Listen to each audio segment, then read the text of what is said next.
Meredith Lane pulled the knife from her husband's hand before 40 guests could finish cheering.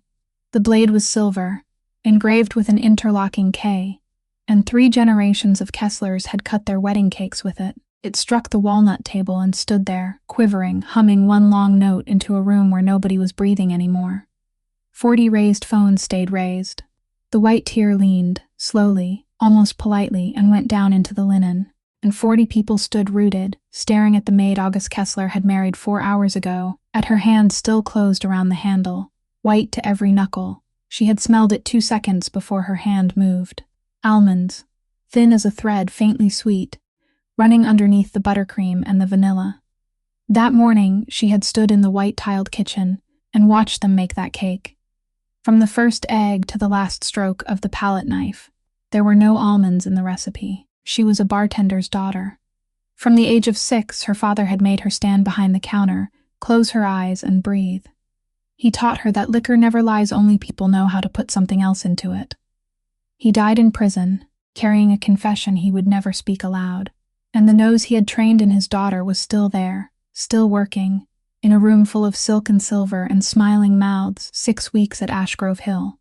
Married 4 hours, if she was wrong, she was a madwoman who had just destroyed her own wedding in front of 40 cameras. If she was right, then someone in this bright room had planned to bury that man before Thanksgiving. And that someone had already written her name in the empty space. Being right was far worse. No one spoke. Then, from the far end of the table, a woman's voice rose from behind a folded fan, not quite soft enough to be a whisper. The girl's out of her mind. August Kessler stood at the head of his own wedding table, 34 years old and already gray at the temples. Thin as a lath beneath a Milan-cut suit he would not let anyone take in. The whole room was looking at the fallen cake. He was looking at his wife. His cousin came around the table, warm and solicitous as ever, and reached for his elbow. "Sit down, August. The shock, you'll forgive my wife." August's voice was very quiet, and it reached the back wall without effort. She buried her father last year and gained a husband this morning. The cake was not to her taste. He turned to the housekeeper. "Bring another." Nobody laughed. That night, all along the lakeshore, they were saying that the new Kessler bride had driven a knife into the table at her own wedding. The next morning, on the lid of the trash bin behind the kitchen, where the cake had been thrown away, 9 honeybees lay stiff, legs curled, wings spread. It occurred to no one to look. She looked. She counted 9, folded them into a paper napkin, and laid them at the bottom of her suitcase beside her father's leather notebook, the only thing he left her, and a tin box that in 6 weeks in that house she had never once opened in front of anyone. If Meredith's story touched something in you, leave a like, share it with someone you think needs to hear it, and subscribe to our channel, because there are still many lives waiting to be told. They led her to a room in the east wing, on the 2nd floor, at the end of a corridor carpeted so thickly that no one's footsteps could be heard. The butler, a man named Gates, walked ahead of her with a key in his hand, and he didn't look at her even once. At the door he stopped, cleared his throat, and said that this was for your comfort, Mom. And the way he said the word comfort told Meredith that he had been rehearsing it in his mind for the entire length of the corridor. The door closed. The key turned once in the lock. Outside, the footsteps receded, then vanished completely into the carpet.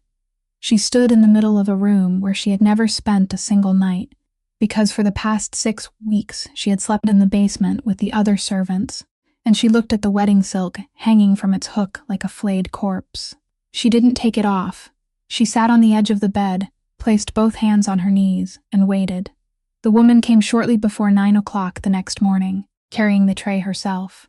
Cordelia Breese was 63 years old, nearly as tall as a man, with thick sun-browned forearms shaped by 30 years of washing, carrying, and pulling open heavy doors.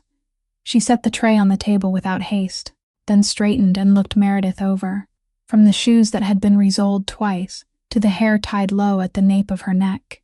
She looked carefully. She looked the way a woman looks when she has spent her entire life learning who is inside a great house. "I'm Cordelia Breese. I run this house." I held him in my arms before I was in charge of anything at all.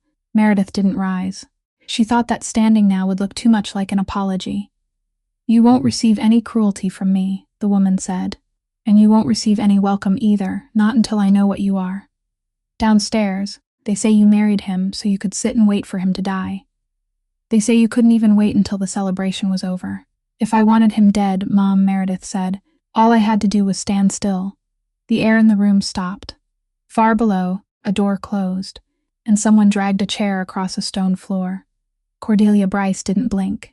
She remained still for long enough that another person would have felt compelled to say more, to explain, to soften what had just been said.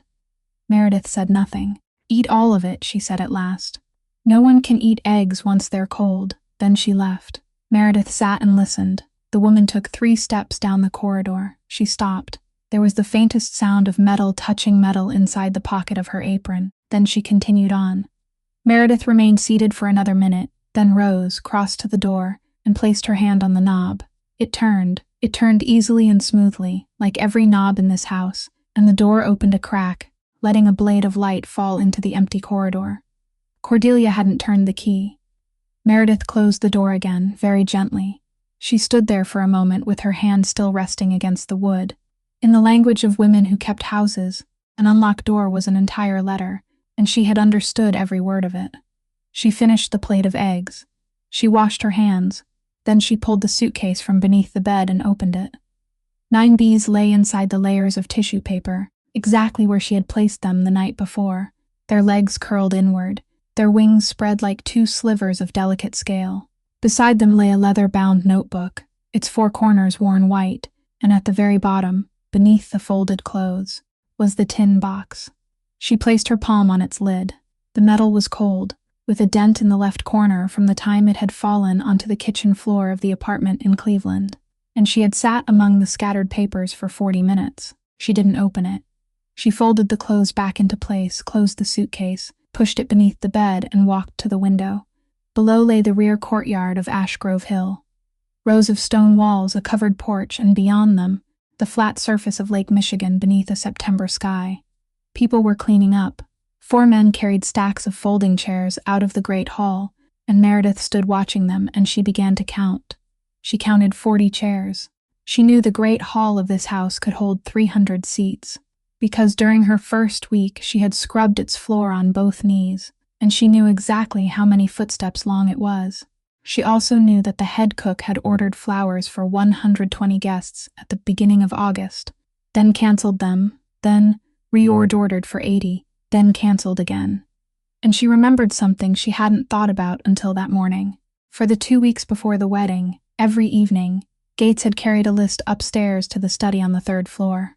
Every morning, he had brought it back down, and each time, it had grown shorter. She had been standing there polishing the stair rail and had seen it 3 times. Names crossed out in black ink, each one struck through once, decisively, without hesitation. He had crossed them out with his own hand. Every night, more names disappeared. Not one person in that house had asked why. 6 weeks earlier, in a cafe on Detroit Avenue in Cleveland, a man in a gray suit had pulled out a chair for her and called her by name before she had the chance to tell him what it was. He ordered a cup of black coffee for himself and a cup of warm milk for her, because, he said, he guessed she had been on her feet since 5 o'clock that morning and coffee would only make her stomach hurt more. He was right. Meredith had been standing since 5 o'clock at the Rothmore Hotel, where she cleaned 32 rooms a day, the same hotel where her father had stood behind the bar for 30 years. And she had taken the job because it was the only place left in the city willing to hire her after his name appeared in the newspapers. The man placed both hands on the table. He wore no ring. His fingernails were neatly trimmed. Then he said, "I'm Preston Kessler Hale, and I'm very sorry about your father." He said it in the way people do when they truly are sorry, slowly, without looking away, without moving at once to some other subject. And Meredith had lived long enough to know that this was the hardest manner of all to imitate. Then he asked about Ruthie. He asked how old the little girl was now, and he spoke her name gently, familiarly, like an uncle who had last seen the child at some long-ago Christmas. Meredith set down her cup of milk. She hadn't spoken her daughter's name to anyone in that city for 15 months. He took a thick 4-page document from his briefcase and slid it across the table. He said, "My nephew is dying." He said, "My nephew's name is August Kessler. He's 34 years old, and the doctors call it a physical decline of unknown cause. And everyone along the lakeshore calls it the Kessler family curse, and the name doesn't change the outcome," he said.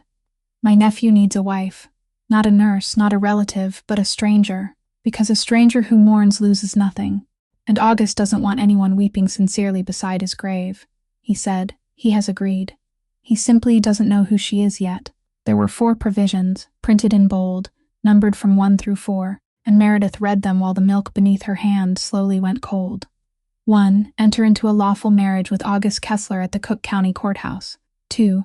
Reside full-time at Ashgrove Hill, and care for him in the home until his death. 3. Do not leave the grounds for more than 24 hours without written permission. 4. Upon completion of the contract, all legal debt held in the name of Wendell Lane would be paid in full, and Party B would receive a widow's allowance paid monthly for the remainder of her life. Preston Kessler Hale said nothing while she read.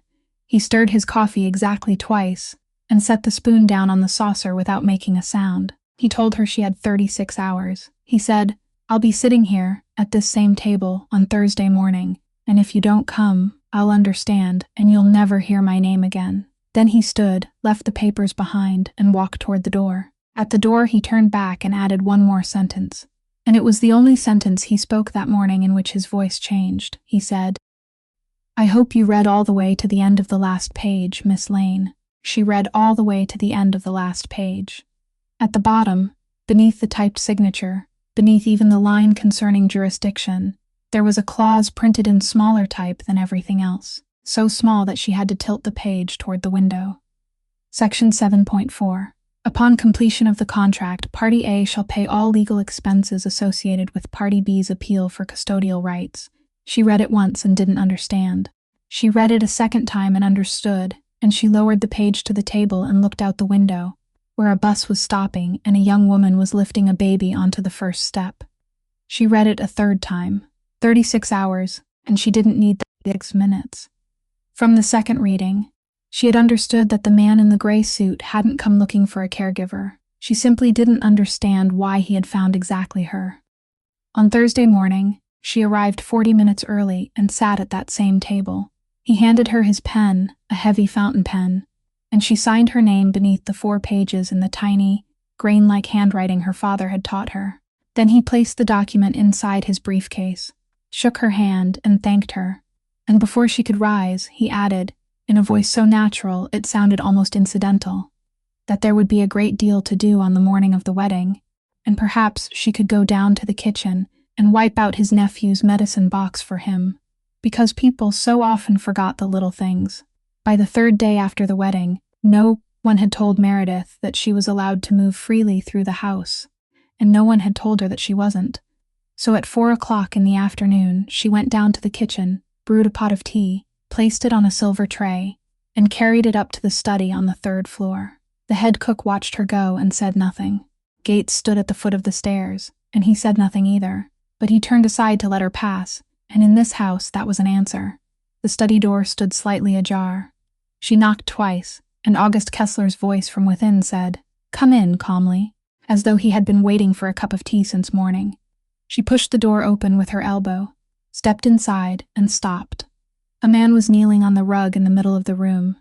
He was about 50, wearing a canvas jacket still coated with dust from the docks, his hands clasped together before his chest, and he was trembling. No one was holding him.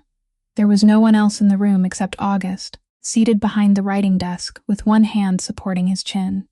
The afternoon light streamed through the tall window behind him and reduced his entire body to a thin black shadow. There was nothing on the desk except a green glass lamp and a checkbook. Meredith stood in the doorway with the tray in her hands. No one told her to leave. August didn't look at her. He looked at the man on his knees and asked, in the voice someone might use to ask the time, How much did you take from me? The man began speaking very quickly, saying that he had worked at dock number 7 for 19 years, that his wife needed surgery, that he had only meant to borrow the money and would repay every cent, that his daughter. August allowed him to finish. He didn't interrupt once. When the man ran out of breath and fell silent, August spoke again in that same voice, not half a note higher, not half a note lower. I didn't ask why. I asked how much. The man said 40,000. He forced the words out as though vomiting up something that had lain in his stomach for far too long. August drew the checkbook closer. He uncapped his pen. The nib touched the paper, And in that room, in the middle of a September afternoon, the sound of the pen moving across the page was the only sound there was. He wrote slowly. He wrote like a man who had all the time in the world, although he was the one person in that house who had the least. Then he tore the check along the perforated edge, pushed it across the desk, and released it. 80,000. Twice the amount. Take it, the man didn't dare touch it. He stared at the piece of paper lying on the wood, and his face went pale in the way a person's face pales when he realizes that what is happening isn't the thing he had prepared himself to endure. Take it, August said, and be out of Illinois before 6 o'clock this evening. He leaned back in his chair, fastened one button of his coat, and delivered the rest even more slowly. If I hear your name in this state one more time, I won't remember that I gave you money. And neither will my men. The man took the check. He rose, but his knees failed him, and for 1 second he had to brace himself against the edge of the desk. He walked toward the door. He passed so close to Meredith that she could smell machine oil and dried sweat on the collar of his jacket. And he was crying in silence, his mouth pressed tightly shut, tears running down both sides of his nose, and he didn't wipe them away. He disappeared down the stairs. Then the front door on the ground floor closed, far away and very softly. In the study, August Kessler capped his pen and placed it neatly beside the checkbook, parallel to the edge of the desk. He still hadn't looked at her. You may set the tray down, Miss Lane. The tea is getting cold. Meredith stepped forward. She placed the tray on the corner of the desk, turned the handle of the teapot toward his right hand, and poured. The tea flowed in a steady stream, unbroken and true, without a single drop spilling over the rim of the cup. She set the pot down. She stepped back half a pace and folded her hands before her waist, just as she had been taught at the Rothmore Hotel. Only then did August Kessler look at her. He looked down at her hands. He looked for a long time, longer than he had looked at the man kneeling on the rug, and something shifted in his eyes very slightly, like a door opening another fraction of an inch in a dark corridor. Your hands don't shake, he said. Meredith said, I've been pouring tea for 13 years, sir. He lifted the cup. He didn't drink. He merely held it between both hands, while the steam rose through fingers so thin that the light almost seemed able to pass through them. In that room, a man had just been bought and sold out of an entire state in exactly 45 seconds, with a single piece of paper. No raised voice, no lifted hand, standing there with her hands folded before her. She thought that she had spent 6 weeks in this house, scrubbing floors, folding towels, and never looking at anyone for longer than 3 seconds. And she had believed she was living beneath the roof of a dying man. She had been wrong. She was living beneath the roof of a dying man, and that man was still ruling everything within his sight from behind a writing desk, and death hadn't taken even 1% of that power from him. Then she thought something else, and this thought came more slowly, more coldly. Someone in this house had dared to put almonds in that man's wedding cake. Someone had dared, and the tea was still steaming in his hands. He came on the 4th day, at 4 o'clock in the afternoon, and he came alone. Gates wasn't walking ahead of him with a key. No one was supporting him by the elbow. Meredith heard footsteps in the thickly carpeted corridor, and she heard them because they weren't even, because after every 7 or 8 steps there was a brief pause, no longer than a single breath, and then they continued. She rose from the edge of the bed. Later, when she had learned the price of everything in that house, she would understand that the 32 stairs from the 3rd floor down to the east wing were an expense, and that he had paid it in cash, borrowing from no one. He knocked. That was the first thing that startled her, that the man who owned the floor beneath her feet would knock on the door. She opened it. He stood there in the gray coat whose shoulders had quietly grown too broad for him, and he asked whether she would mind if he sat down, and she pointed to the armchair beside the window, and he sat there rather than anywhere else, and he kept his back straight. My uncle wants me to have the marriage annulled, he said without preamble. He already has a doctor's opinion in his hand saying that you are mentally unstable, and a lawyer's opinion saying that grounds can be found. They're waiting for me to sign the papers, and instead of signing them, you came here, Meredith said, and instead of signing them, I came here. He looked at her for 1 heartbeat longer than politeness allowed. Why did you marry me, Miss Lane? I was told that you had agreed, that word. Ever since Saturday, I've been sitting there wondering what they used it to cover. She stood beside the window with her hands hanging at her sides, and she said, You know exactly what it was covering, sir, so I won't waste your time describing it to you. What I need to tell you is something else. He waited. He didn't hurry her. That refusal to hurry was the hardest thing in the world to endure. On Saturday morning, I stood in the kitchen for 2 hours and watched them make that cake, she said. Butter, sugar, vanilla, lemon peel, heavy cream. There were no almonds. There wasn't a single almond anywhere in that kitchen. By the afternoon, when they carried it upstairs and you took the knife, I smelled almonds, not flavoring, not the smell of cake, something thin and sweet underneath it, rising through the cream about half a second later. August didn't move. The next morning, I went behind the kitchen, she continued, to the place where they had thrown the cake away. There were 9 honeybees on the lid of the trash bin. Every one of them was dead. Not one had managed to fly away. I wrapped them up, and I still have them, and if you want to see them, they're in the suitcase beneath that bed. A branch brushed against the window pane. Then she said the last part, and she said it slowly, because she knew she would only be allowed to say it once. You aren't cursed, sir. You're being poisoned. On Saturday, someone put something into a cake, from which only 2 people in the room were supposed to eat the first slice. And I think there has been something else before that, something slower, something that has lasted much longer. There is no need to finish off a man who's already wasting away. Someone has grown impatient with you. For 3 seconds, she believed he had heard her. Then he spoke, and his voice was very gentle, and that gentleness was the cruelest part. My father died from this exact thing, Miss Lane. The same cough, the same coat growing looser every month until his tailor no longer dared look him in the eye. He was 43. I stood beside his bed and I was 14 years old, and I counted every breath he took. People called it the Kessler family curse. My doctor calls it a physical decline.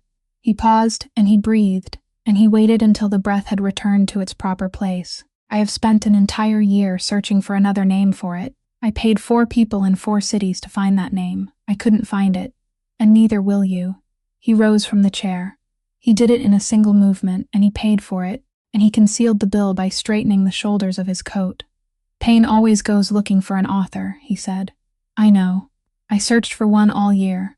You have only been inside this house for 6 weeks, and this house is full of things that look like evidence. 9 dead bees on the lid of a trash bin in September, Miss Lane. Are 9 dead bees on the lid of a trash bin in September. Meredith didn't argue. She had grown up in a room behind a counter, and she knew that no one could sell medicine to a person who was shaking his head. She only watched him walk toward the door, and she watched him brace one hand against the doorframe for exactly half a second, and she watched him lower it before he stepped out. Meredith remained in the room, one hand resting on the windowsill, and she thought that he had been right about one thing and wrong about another. He was right that she wouldn't find that name by asking him, and he was wrong, fatally wrong, to believe that those 9 bees were merely 9 bees, because she had counted them, and in all her life she had never counted anything incorrectly. He had taken 3 steps into the corridor when she called him back, and she called in the ordinary voice of someone asking for an extra towel, not in the voice of someone who had just been dismissed. Sir? He stopped. He turned slowly, and in that moment she saw that he had already prepared himself to hear her argue, had already prepared another gentle answer, and she didn't let him use it. Because she had grown up in a room behind a counter, and she had known that rule before she knew how to read, that once a man had shaken his head, you didn't push the bottle toward him again. You put it away. You wiped the counter. You waited until he picked it up himself. I'd like to ask you for something, she said. Something small. He waited. At the foot of the east wing staircase, there is a door, she said. An oak door, locked with a brass lock, with a key as long as the palm of my hand. For 6 weeks I've cleaned that corridor twice a week, and I've never seen it opened. The head cook told me it was your mother's workroom, and that no one has crossed its threshold in 12 years. August said nothing. His silence had weight of its own, and Meredith stood still beneath it. I'm not asking you to believe me, she continued. You don't believe me, and you have every right not to, and I won't spend another afternoon trying to change your mind. I'm asking for the key. I grew up behind an apothecary counter, sir. I was taught to weigh, to strain, to smell, and apart from those things, I don't know how to do much of anything, right now, in this house. I have 2 hands and nothing to do with them, and empty hands give birth to all kinds of trouble. He was still looking at her. Let them talk, she said. Let them tell one another that the mad servant girl has gone down there to make rosewater. I'll make rosewater. I'll make soap and peppermint tea, and I'll label every jar. You won't have to hear another word from me about almonds. In the corridor, the afternoon light was withdrawing down the wall, slowly and evenly, and for a very long time neither of them moved. August Kessler looked at her the way a man looks at a pillar while deciding whether it can bear the weight of the roof. That gaze passed through her like a current of cold air slipping beneath the door of a stone cellar. Then he inclined his head once, very slightly. "The room is yours," he said. "Mrs. Bryce has the key." He turned. He took 2 steps. At the doorway, he stopped a second time, and this time he didn't turn fully around. He only angled his head back just enough for her to see one cheekbone, and a jaw so thin that the skin seemed drawn directly over the bone. "You will find," he said, "that this house is full of people deciding for me what I'm capable of enduring. Dr. Thorne weighs every word before he opens his mouth. Gates hides the newspapers if there is bad news about the docks. Mrs. Bryce tells me the weather is warm, and the weather isn't warm. My uncle tells me to sit down. 10 people, Miss Lane. I've counted them. I'm not asking much of you.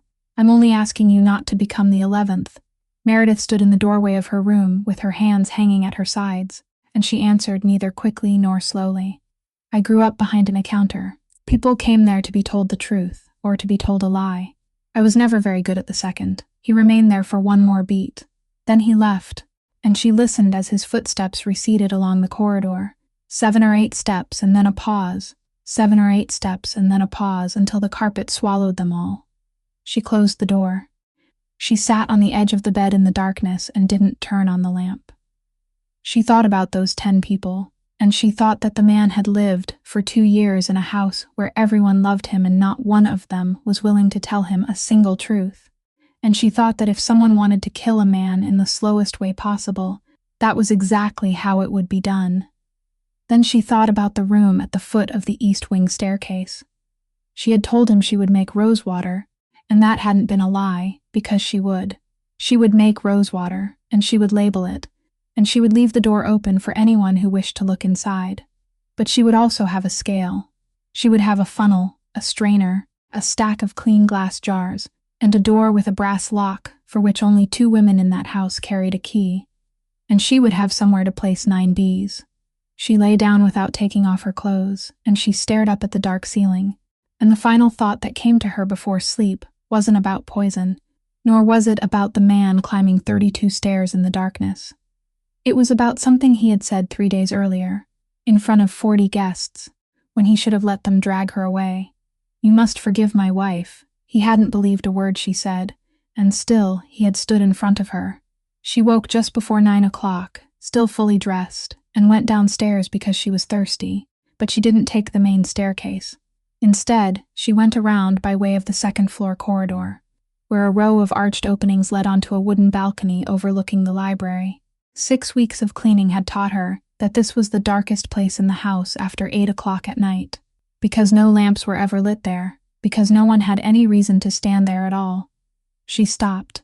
Below her, about 4 yards straight down, the library was illuminated. A standing lamp burned beside an armchair. The fire in the hearth had been allowed to sink low, and August Kessler sat in that chair with an open book lying face down across the armrest, the top button of his collar undone, his gray coat draped over the back of the chair like a shed skin. He was staring into the fire. Then the library door opened, and Gates entered first, carrying a small silver tray with a glass and a pitcher of water upon it. Dr. Wesley Thorne followed behind him. Meredith had seen him 3 times in 6 weeks, always from a distance, and he had left her with the same impression each time, that he was a 52-year-old man who was exceptionally skilled at taking up very little space. He set his leather case on the table, opened it, and withdrew a bottle of dark amber glass with a cork stopper and a handwritten label. Meredith didn't move. She stood in the darkness above, one hand resting on the balcony rail, and watched. Thorne poured. He used both hands, his left holding the neck of the bottle, his right supporting the base, and he counted the drops. She counted with him, 12 drops. Then he added water from the pitcher until the glass was half full, swirled it gently 3 times, and handed it to Gates rather than to August, and Gates carried the tray 3 steps and placed it on the small table beside the armchair. Neither of them touched the glass again. The entire ritual unfolded so smoothly that it couldn't have been new. It was something repeated so many times that no one involved had to think about it anymore. Dr. Thorne stepped back half a pace, folded his hands before his waist, and smiled, a smile of perfect humility, and he said, "Sir, I still can't entrust this to anyone else. I've tried 3 compounding pharmacies in Chicago, and not one of them can prepare the proportions correctly. I'd rather lose another 20 minutes every evening." August Kessler picked up the glass. He didn't look into it. He turned it once in his palm, the way a man turns a glass of wine, not because he needed to, but from habit, and then he drank. He finished it in 3 swallows without pausing, without grimacing, without setting it down midway. He placed the empty glass on the silver tray, rested his head against the back of the chair, and said, "Thank you, Wesley. Thank you." The man sitting beneath that lamp had just drunk his own death to the last drop like a gentleman, and he had thanked the man who poured it, and he had thanked him in the voice of someone who was sincerely grateful. On the balcony, Meredith Lane didn't breathe. Gates carried the tray away. Dr. Thorne closed his case, fastened the clasps, and followed. The library door shut, and the footsteps of the 2 men moved along the ground-floor corridor toward the grand staircase, and Meredith left the balcony and moved along the wall without a sound, down to the landing between the 2 floors, where there was a brass wall lamp and a velvet upholstered chair upon which no one had ever sat. She stopped there, pressed close to the shadow of the wall. Below, at the foot of the staircase, Cordelia Bryce stood waiting with the house key in her hand.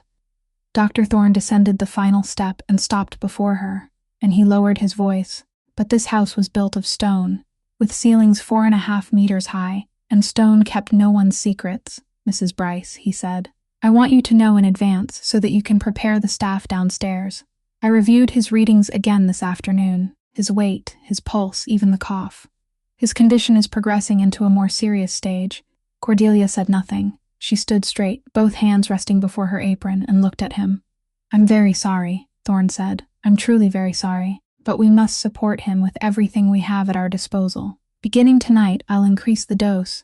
Mrs. Bryce inclined her head slightly and asked, By how much, Doctor? And Dr. Wesley Thorne refastened the button of his coat and answered in the kindest voice a man could possess, beneath the brass lamp at the foot of the staircase, inside Ashgrove Hill on the 4th night after the wedding. Double. The next morning, Cordelia Bryce led her to the foot of the east wing staircase and inserted the brass key into the lock, with the expression of a woman reopening a grave she had filled with her own hands. The lock gave 2 dry clicks before yielding. Inside was a narrow room, with a low ceiling and a small window level, with the ground in the rear courtyard, and enough light entered through it to reveal a layer of dust lying evenly over everything, like snow that had fallen 12 years ago and never melted. Along 2 walls stood rows of small wooden drawers, each bearing a paper label that had yellowed with age, and on every label was a line of slanted writing in purple ink, with delicate upstrokes and heavy downstrokes, written by a woman who was dead. Cordelia placed the key on the stone work table and said that no one had crossed that threshold since the lady of the house died. Then she told Meredith to do as she pleased. She walked out, and at the doorway she paused for 1 beat before adding that if Meredith needed hot water, she should pull the 2nd bell, not the 1st. Meredith remained there all morning. She cleaned. She pulled out every drawer, read every label, and returned each one to its proper place. She found a brass balance scale with its complete set of weights, a glass funnel, 2 stacks of stoppered jars, a porcelain mortar, and in the lowest drawer on the right, a bundle of unused white paper tied with hemp cord. She washed the scale. She dried it with the hem of her apron and placed it in the center of the stone table, precisely in the middle, perfectly balanced, and she stood looking at it for a long time. Then she went upstairs, took the leather-bound notebook from the bottom of her suitcase, carried it down, and placed it beside the scale. She didn't open the notebook. She opened the bundle of blank paper, and she began to write. She wrote the date. She wrote the time. She wrote in the tiny, grain-like handwriting her father had taught her, 1 event to each line, without adjectives, without speculation, without a single word describing anything she hadn't seen with her own eyes. 6:45 in the morning, the head cook heated milk. 7:10, Gates carried the breakfast tray to the 3rd floor, containing eggs, toast, and 1 glass of water. 7:38, Gates brought the tray down, the glass of water untouched. 8 o'clock. The master coughed 4 times on the staircase, with pauses of 13 seconds and 7 seconds between the fits. 9:15, Dr. Thorne arrived in his own automobile, carrying a brown leather case with brass clasps, and he didn't allow anyone else to carry it. 11 o'clock, the master ate in the library and finished 1/3 of his plate. 2 o'clock in the afternoon, the master's uncle arrived, remained for 40 minutes, brought a stack of documents, and left with the same stack. 4 o'clock, Gates replaced the water in the pitcher in the library. 9 o'clock in the evening, Dr. Thorne opened his case. 12 drops. She sat beneath that small window every evening and copied down everything, and by the 4th day she had 4 pages, and by the 7th, she understood that one thing repeated itself with such exactness that it couldn't be accidental. The amber bottle was never outside the leather case for more than 4 minutes, never passed through the hands of a second person, and was never touched by anyone in the house except the man who brought it there. She wrote that down too. Then she turned to a fresh page and wrote a single line at the top, and it was the only line in the bundle of paper shaped like a question. Who weighs the bottle? On Friday afternoon of that week, she carried tea to the 3rd floor and found the study door open. Inside, August Kessler was standing by the window with the telephone receiver held between his shoulder and his ear, and he motioned for her to enter. She set down the tray. He was speaking to a man named Delaney, a city councilman who had voted that morning to block the lease for Dock Number 7. And August never once mentioned Dock Number 7. He asked about the private school in Winnetka, where Delaney's daughter was in the 10th grade. I hear the tuition there has risen to $42,000 this year, Mr. Delaney, he said. And you still have the girl boarding there? He said. I know the chairman of that school's board. We used to fish together on Lake Geneva when we were young. He said nothing more. He stood perfectly still, his left hand in his pocket, looking out across the lake, and listened to the man at the other end of the line for so long that Meredith could hear the faint, tinny voice coming through the receiver. 3 minutes. Then August said, "In that case, we understand one another," and hung up and turned around. She was standing beside the tea tray with both hands folded before her waist. "You're trying to decide whether I'm a bad man," he said. "No, sir," Meredith replied. "I'm trying to decide how long it would take you to do exactly the same thing to me." There was 1 second of silence. Then August Kessler laughed. It was a real laugh, brief and sudden, rising from deep inside his chest, and Meredith realized that she had never heard it before, and that perhaps the house itself hadn't heard it in a very long time, because out in the corridor the sound of a broom stopped. The laughter turned into a coughing fit. He turned away, drew a white silk handkerchief from his breast pocket, and coughed into it 4 times. Then he folded the handkerchief, folding it carefully into quarters without looking at it, and returned it to his pocket. When he turned back toward her, he was still smiling. On Saturday morning, sunlight slipped through the small window at ground level and laid a long golden strip across the stone work table, and Meredith was weighing dried rose petals when the oak door opened another handspan and a blonde head appeared in the gap. "Are you a witch?" She set down the weight. The boy stood in the doorway, 11 years old, barefoot, his canvas trousers rolled to his knees, one knee scraped, both hands still stained with dark earth. She had seen him 3 times in the garden, always behind the gardener named Prue, always carrying something larger than he was. "No," Meredith said, "I weigh flowers." "Who are you?" "I'm Jonah," the boy said. "My father grows that hedge out there." He stepped all the way inside without waiting to be invited, stood in the middle of the room with both hands on his hips, and looked at the 2 rows of wooden drawers running along the walls from the floor almost to the ceiling. "The cook says this place is haunted. She says there's a lady standing in that corner." "The cook lies," Meredith said. "There's nothing down here but dust and wooden boxes. Can you read?" The boy turned around. He looked at her with the direct, merciless gaze of a child, measuring whether the adult before him was about to laugh at him. "I know my letters," he said. "I've learned them. They just don't stay still." Meredith walked to the row of drawers on the left. She pulled one open, poured a pinch of dried leaves into her palm, and held them out for him to smell. Then she placed one finger on the yellowed paper label. "What word is this?" The boy tilted his head. He frowned. He sounded it out very slowly, one letter at a time, and said, "Mint." "Peppermint," Meredith said. "There's another part after it." He argued that the next letters looked like mint, and Meredith said, "That's right." "Peppermint," the boy lifted the leaves to his nose and said, "This smells like candy." He ran to the next drawer. He read herbal tea as herbal tree. She told him it was herbal tea. He read the next label as horseweed, and she told him it was plantain, and he said it sounded like the name of a horse, and he laughed. The sound struck the low ceiling, bounced down onto the stone work table, and made the glass jars still drying upside down on the cloth tremble slightly, and Meredith stood still for 1 second, because she suddenly realized that in the 6 weeks she had lived at Ashgrove Hill, she had never heard laughter inside the house. Not in the kitchen, not in the servants' rooms, not in the corridors. The house had 41 doors and 37 people moving through it every day, and not one of them laughed. The boy misread the 4th drawer, and the 5th and the 6th. He pronounced chamomile as chamomile, and his face turned red with embarrassment, and Meredith said, "It's all right, that one is difficult. My father misread it all the time too." He looked up. "Did your father have boxes like these?" "My father had 300 of them," she said, "behind a counter as long as this room. He labeled everyone." He thought for a moment, then asked why, and she said, "So he would never make a mistake," and he nodded as though that were the most sensible answer in the world. Then he started again from the 1st drawer.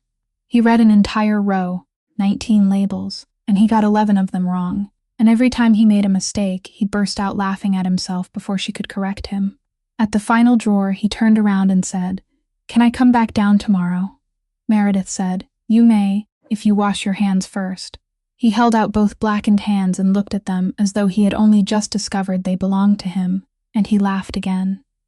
Out in the corridor, behind the open door, Cordelia Bryce stood perfectly still. She had been standing there since the boy misread the word peppermint.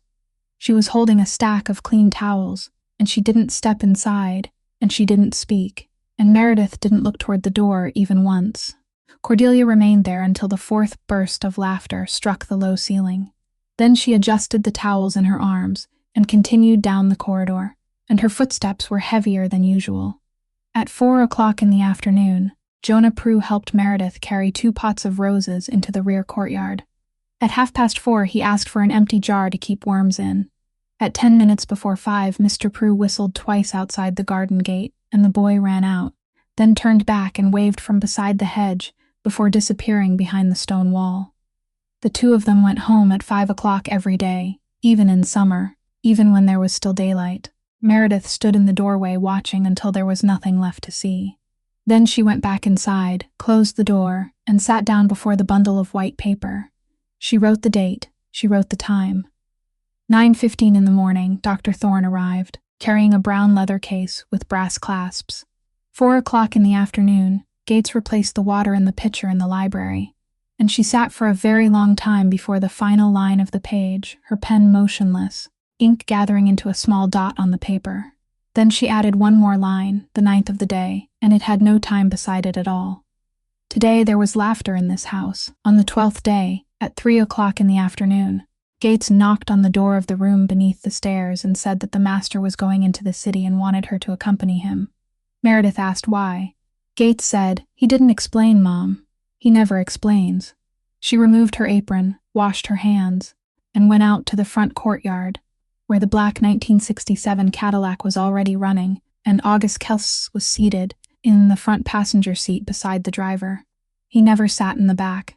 She understood that when she opened the door and saw the entire rear bench empty, reserved for her alone. They drove along the lakeshore and then turned into the city, and at Wacker Street the car began to descend, below street level, below even the buildings, into the long tunnel running beneath Chicago that people called Lower Wacker, where the only light came from yellow bulbs spaced about 20 yards apart, and concrete pillars, past the windows at regular intervals like the beat of a clock. On the dashboard, the hands showed 12 minutes past 4. Then 2 dark sport utility vehicles crept out from a turn on the right, moving very slowly, and blocked the roadway ahead. The driver, whose name was Voss, slammed on the brakes. Meredith looked back and saw that a 3rd vehicle had sealed off the road behind them. 3 seconds. During those 3 seconds, no one in the car said a word. Then came a hard, dry, brief explosion that struck the concrete and shattered into 10 more sounds, and the window on the right cracked into a white spiderweb before collapsing in a shower of tiny fragments across August Kessler's shoulder, and the car filled with the smell of scorched metal. Meredith didn't think. Later, She would try to remember what had gone through her mind, and she would find nothing at all, not a single thought, only that both her hands had been on his shoulders, and the full weight of her body had been against his back, and she had dragged him below the level of the seat, down onto the floor of the car, and lain over him with one arm wrapped around the back of his neck, the way someone shields something fragile during an earthquake. He was very light. That was the only thing she could remember. The man was so light that she could hold him down. And August Kessler removed her arm. He didn't do it roughly. He simply raised one hand, closed it around her wrist, and lifted it away from his neck as though removing a collar, and then he sat upright. Voss shouted something from the driver's seat. August didn't listen. He reached out and turned the handle for the broken window on the right, lowering what remained of its frame slowly, 2 turns, then 3, until there was nothing left between his face and the tunnel. Then he leaned out and looked. Meredith lay on the floor of the car with one cheek pressed against the mud-stained rubber mat, and she looked up at him from below, and she saw his chin, the collar of his white shirt, and a shard of glass still resting on the shoulder of his gray coat. He was looking outside with the expression of a man watching a baseball game from an expensive seat. "Get down," she said. "I want to see their faces," he replied. He said it no louder than he would have asked the time. Behind them came the scrape of tires against concrete, the slam of car doors, the sound of men running, and then the wail of sirens drifting in from the northern mouth of the tunnel. And the 3 vehicles began to reverse, and one of them roared forward only to be blocked by a 4th car Meredith had never seen before and would later learn belonged to Voss. August remained sitting upright in the front seat. He didn't duck once. Half an hour later, they stood in an underground parking area at the far end of the tunnel beneath the pale white glare of fluorescent lights, and 4 of August's men formed a straight line in front of the 3 sport utility vehicles that had been trapped against the concrete wall. Inside those 3 vehicles were 7 men.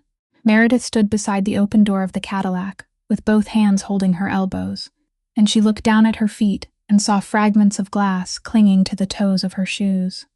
August Kessler walked forward and stopped before the line of men. He didn't look at the 7 men from the other vehicles. He looked at Voss. He stood there for a long time, with his left hand in his coat pocket, while the tunnel behind him remained dark and damp, and water dripped from somewhere in the ceiling. Then he spoke the only sentence he would say during those 40 minutes. "Don't touch anyone wearing a wedding ring." Then he turned and walked back to the car. On the drive to Ashgrove Hill, no one spoke. Voss drove more slowly than usual. Wind rushed through the empty frame of the window on the right and lifted August's hair. And he didn't raise his collar, and he looked out across the lake as darkness settled over it. Meredith sat on the rear bench with both hands resting on her knees, and she stared down at them. She thought slowly, one word at a time, the way a person reads an inscription on a grave they don't want to read. If he had died in that tunnel, her father's debt would have been erased within 30 days. Ruthie would have had a lawyer. Meredith would never have had to rise at 5 o'clock in the morning again.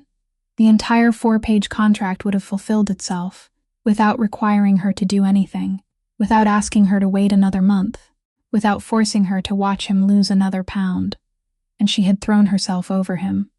She had done it before she had time to think, and now that she had thought about it, she knew she would do exactly the same thing again, and that was what frightened her. In the front seat, August Kessler remained motionless for 20 minutes. Then he turned his head about a quarter of the way, just enough to see in the rearview mirror the 2 hands resting on the knees of the woman in the back seat. He looked at them for a very long time. He said nothing. But when the car turned through the gates of Ashgrove Hill, he was the one who opened the door for her. That night, Meredith couldn't sleep. She sat beneath the lamp in the room, with the window level with the ground, both hands resting on the bundle of white paper, and she couldn't write a single line, because the thought that had come to her on the back seat of the Cadillac was still there, refusing to leave, returning again and again to one very simple question she had avoided for 6 weeks. What was she waiting for that man to die for? She knew the answer. She had known it before she signed her name beneath 4 pages in a cafe on Detroit Avenue. But tonight, for the first time, that answer had a face, and it wasn't the face of August Kessler. 15 months earlier, on a Wednesday morning in late April, Meredith Lane had sat on a long wooden bench outside a courtroom in the Cuyahoga County Family Court in Cleveland, and she had sat there alone. She wore a navy blue wool coat, the only respectable coat left in her closet, the one she had worn to 4 job interviews and had washed by hand the night before, then draped over the back of a chair to dry. She had worn low shoes, tied back her hair, and trimmed her fingernails.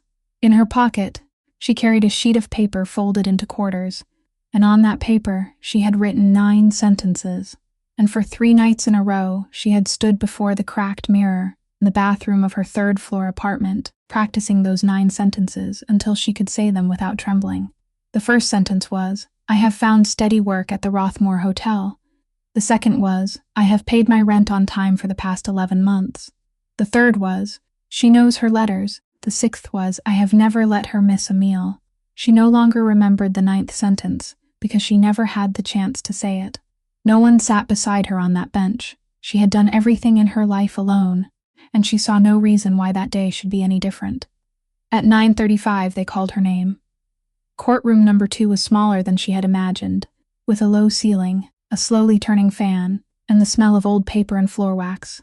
On the other side stood 2 men in suits, one from Child Protective Services and one representing the other family.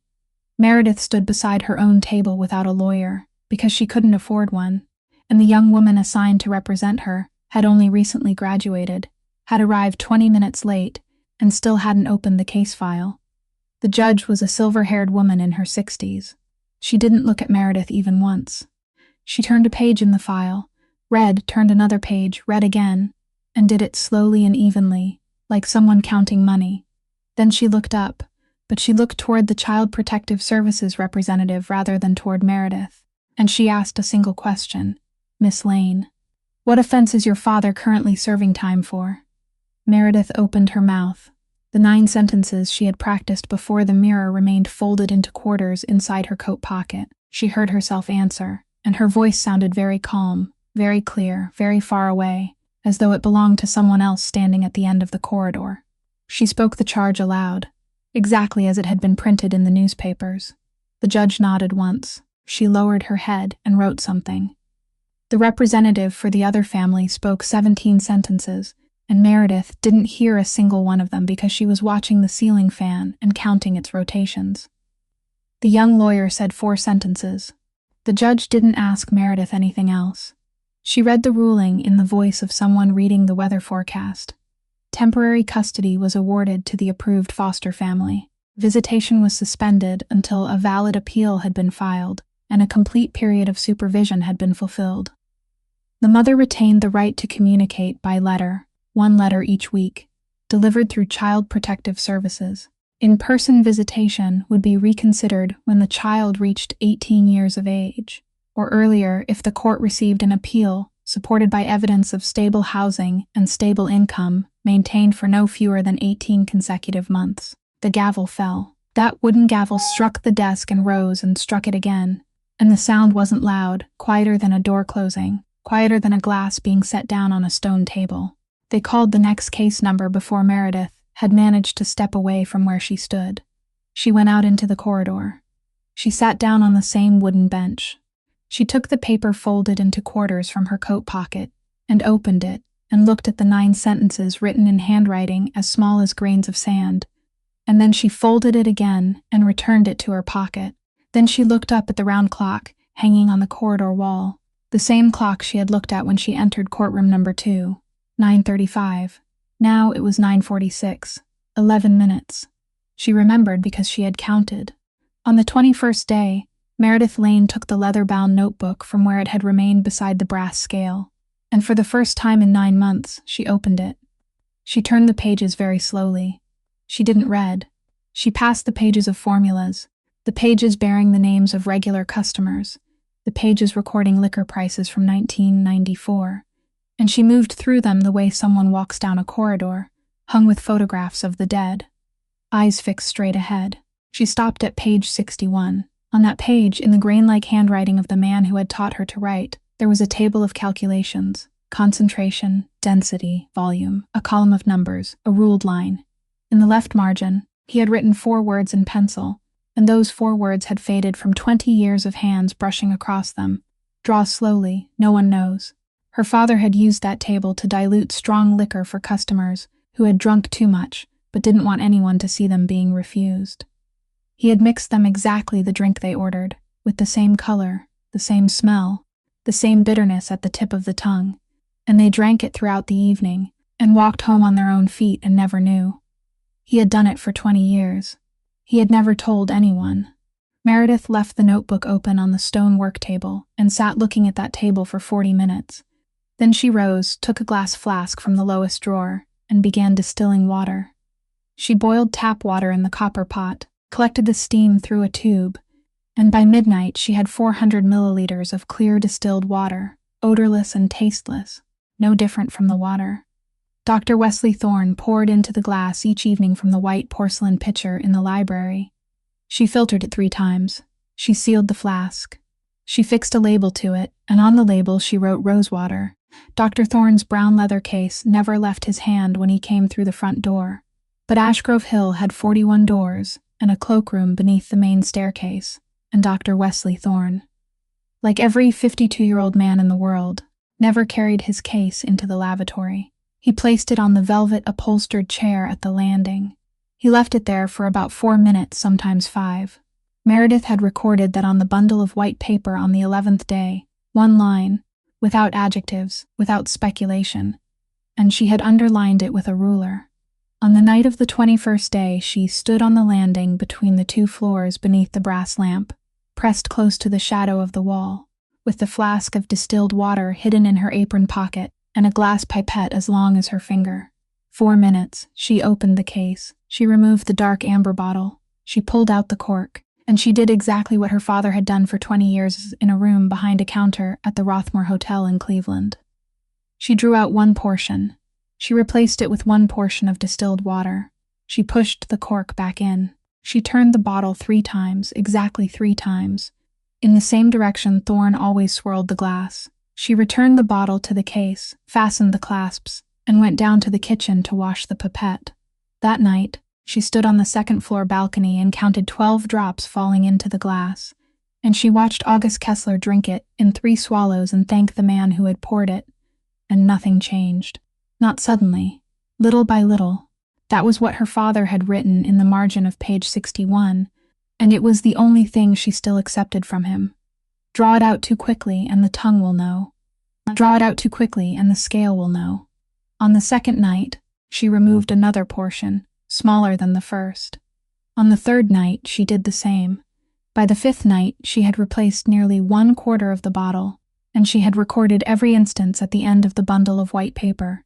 A column for the date, a column for the volume, a column for her own signature, because if anyone ever read those pages, that person had to see that she had recorded everything she did. On the 6th night, August coughed less. On the 7th night, he finished his entire plate for the first time in 22 days. Meredith wrote that down. She recorded it a single line, without adjectives, and on the 8th night, standing on the landing with the bottle in her hand, she looked down at her hands and realized something she had avoided seeing for 8 nights. Dr. Wesley Thorne was a careful man. He counted drops. He swirled the glass 3 times. He entrusted the bottle to no one, and once each month on the 1st day, before he prepared a fresh batch, he placed the bottle on the small scale he carried in his case and recorded its weight in a blue-covered notebook.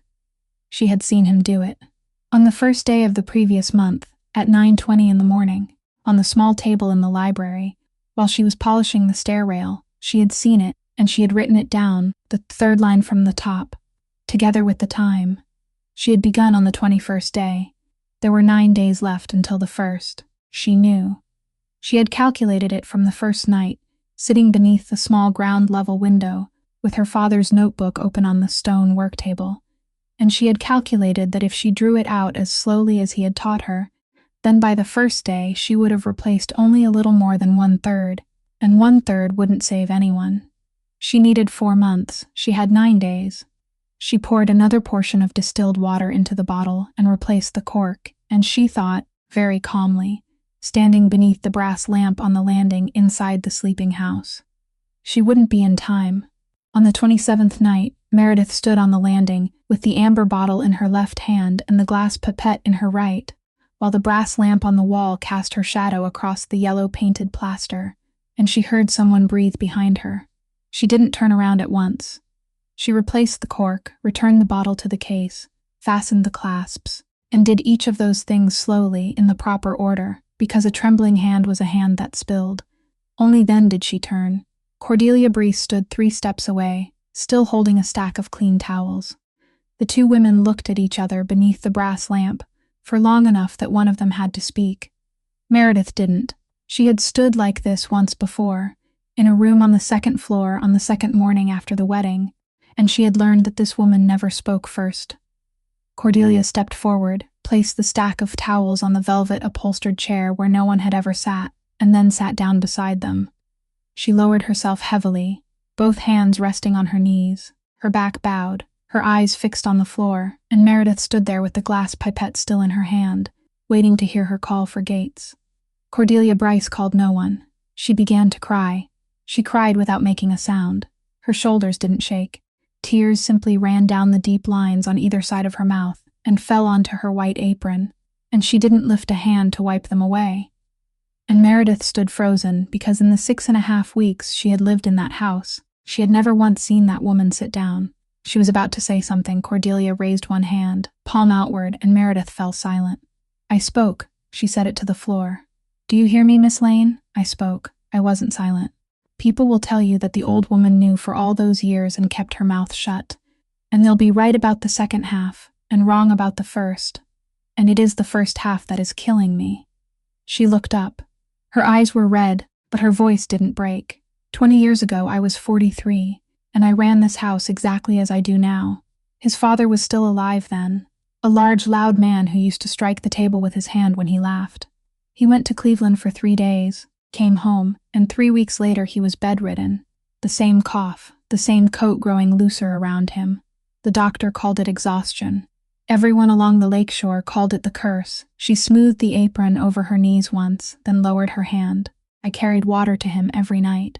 1 glass. Filtered water, mixed with the tonic they sent upstairs. And one night, I was holding that glass in my hand at the foot of these stairs, exactly where you're standing now, and I smelled something that didn't belong in it. I didn't know what to call it. I only knew that in 30 years of washing glasses for this house, I had never smelled it before. Meredith didn't move.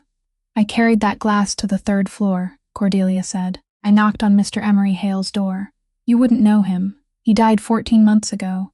He was the lady of the house's brother-in-law. He lived here. He was the only man in this house everyone trusted. He taught Master August to fish. He carried the boy on his shoulders through the rose garden. I knocked on his door at 11 o'clock at night and handed him the glass, and I said, 'Sir, there is something wrong with the smell of this.'" She stopped. "Somewhere on the 3rd floor, a door closed. And he took the glass," she said. "He raised it to his nose. He smelled it for a long time. Then he set it on the desk, stood up, walked around the desk, and placed his hand on my shoulder. He told me, 'Mrs. Bryce, you're a good woman.' He told me there wasn't anyone in the whole house with eyes like mine. He told me to go to bed and that he would take care of it." The tears were still falling. She still didn't wipe them away. "I went to bed," she said. "I slept soundly. I slept soundly for 20 years, Miss Lane, because I had done exactly what a decent woman was supposed to do. I had seen, I had spoken, I had told the right person, and 3 weeks later the master stopped breathing, and at the funeral Emery Hale stood beside me and handed me his handkerchief." Meredith set the glass pipette on the chair very gently, because her hand had begun to tremble. "Evil doesn't need to silence anyone," Cordelia said. "It only needs to be the person everyone reports to. It only needs to stand in the right place, the place people will run to." She let out a long breath. "I have a son, Ellis. He's 41 now. 7 years ago he was sentenced to 12 years, and I won't tell you why, because he is my son and he has paid for it. He's in Joliet. He has 5 years left." And 1 week after the sentence was handed down, Emery Hale knocked on the door of my room beneath the kitchen. He had never come below the kitchen in 30 years. He stood in the doorway. He didn't sit. And he said one sentence to me before going back upstairs.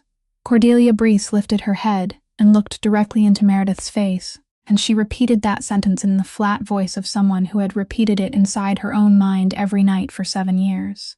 He said, "I still remember what you told me 20 years ago, Mrs. Bryce. If you tell anyone again, I'll remember whose mother you are." The two women remained there beneath the brass lamp, one standing and one sitting, and neither spoke for a very long time. Then Cordelia rose. She picked up the stack of clean towels, straightened them in her arms, and wiped her face once with the back of her hand. "He's dead," she said. 14 months ago. I stood in the cemetery and thought it was over, that I was free." She looked down at the brown leather case resting on the velvet chair. "But evil doesn't die with a man, Miss Lane. It lies inside his will. It is inherited." She walked 3 steps toward the staircase. Then she stopped without turning around. "How much longer do you need?" 9 days, Meredith said. "That isn't enough."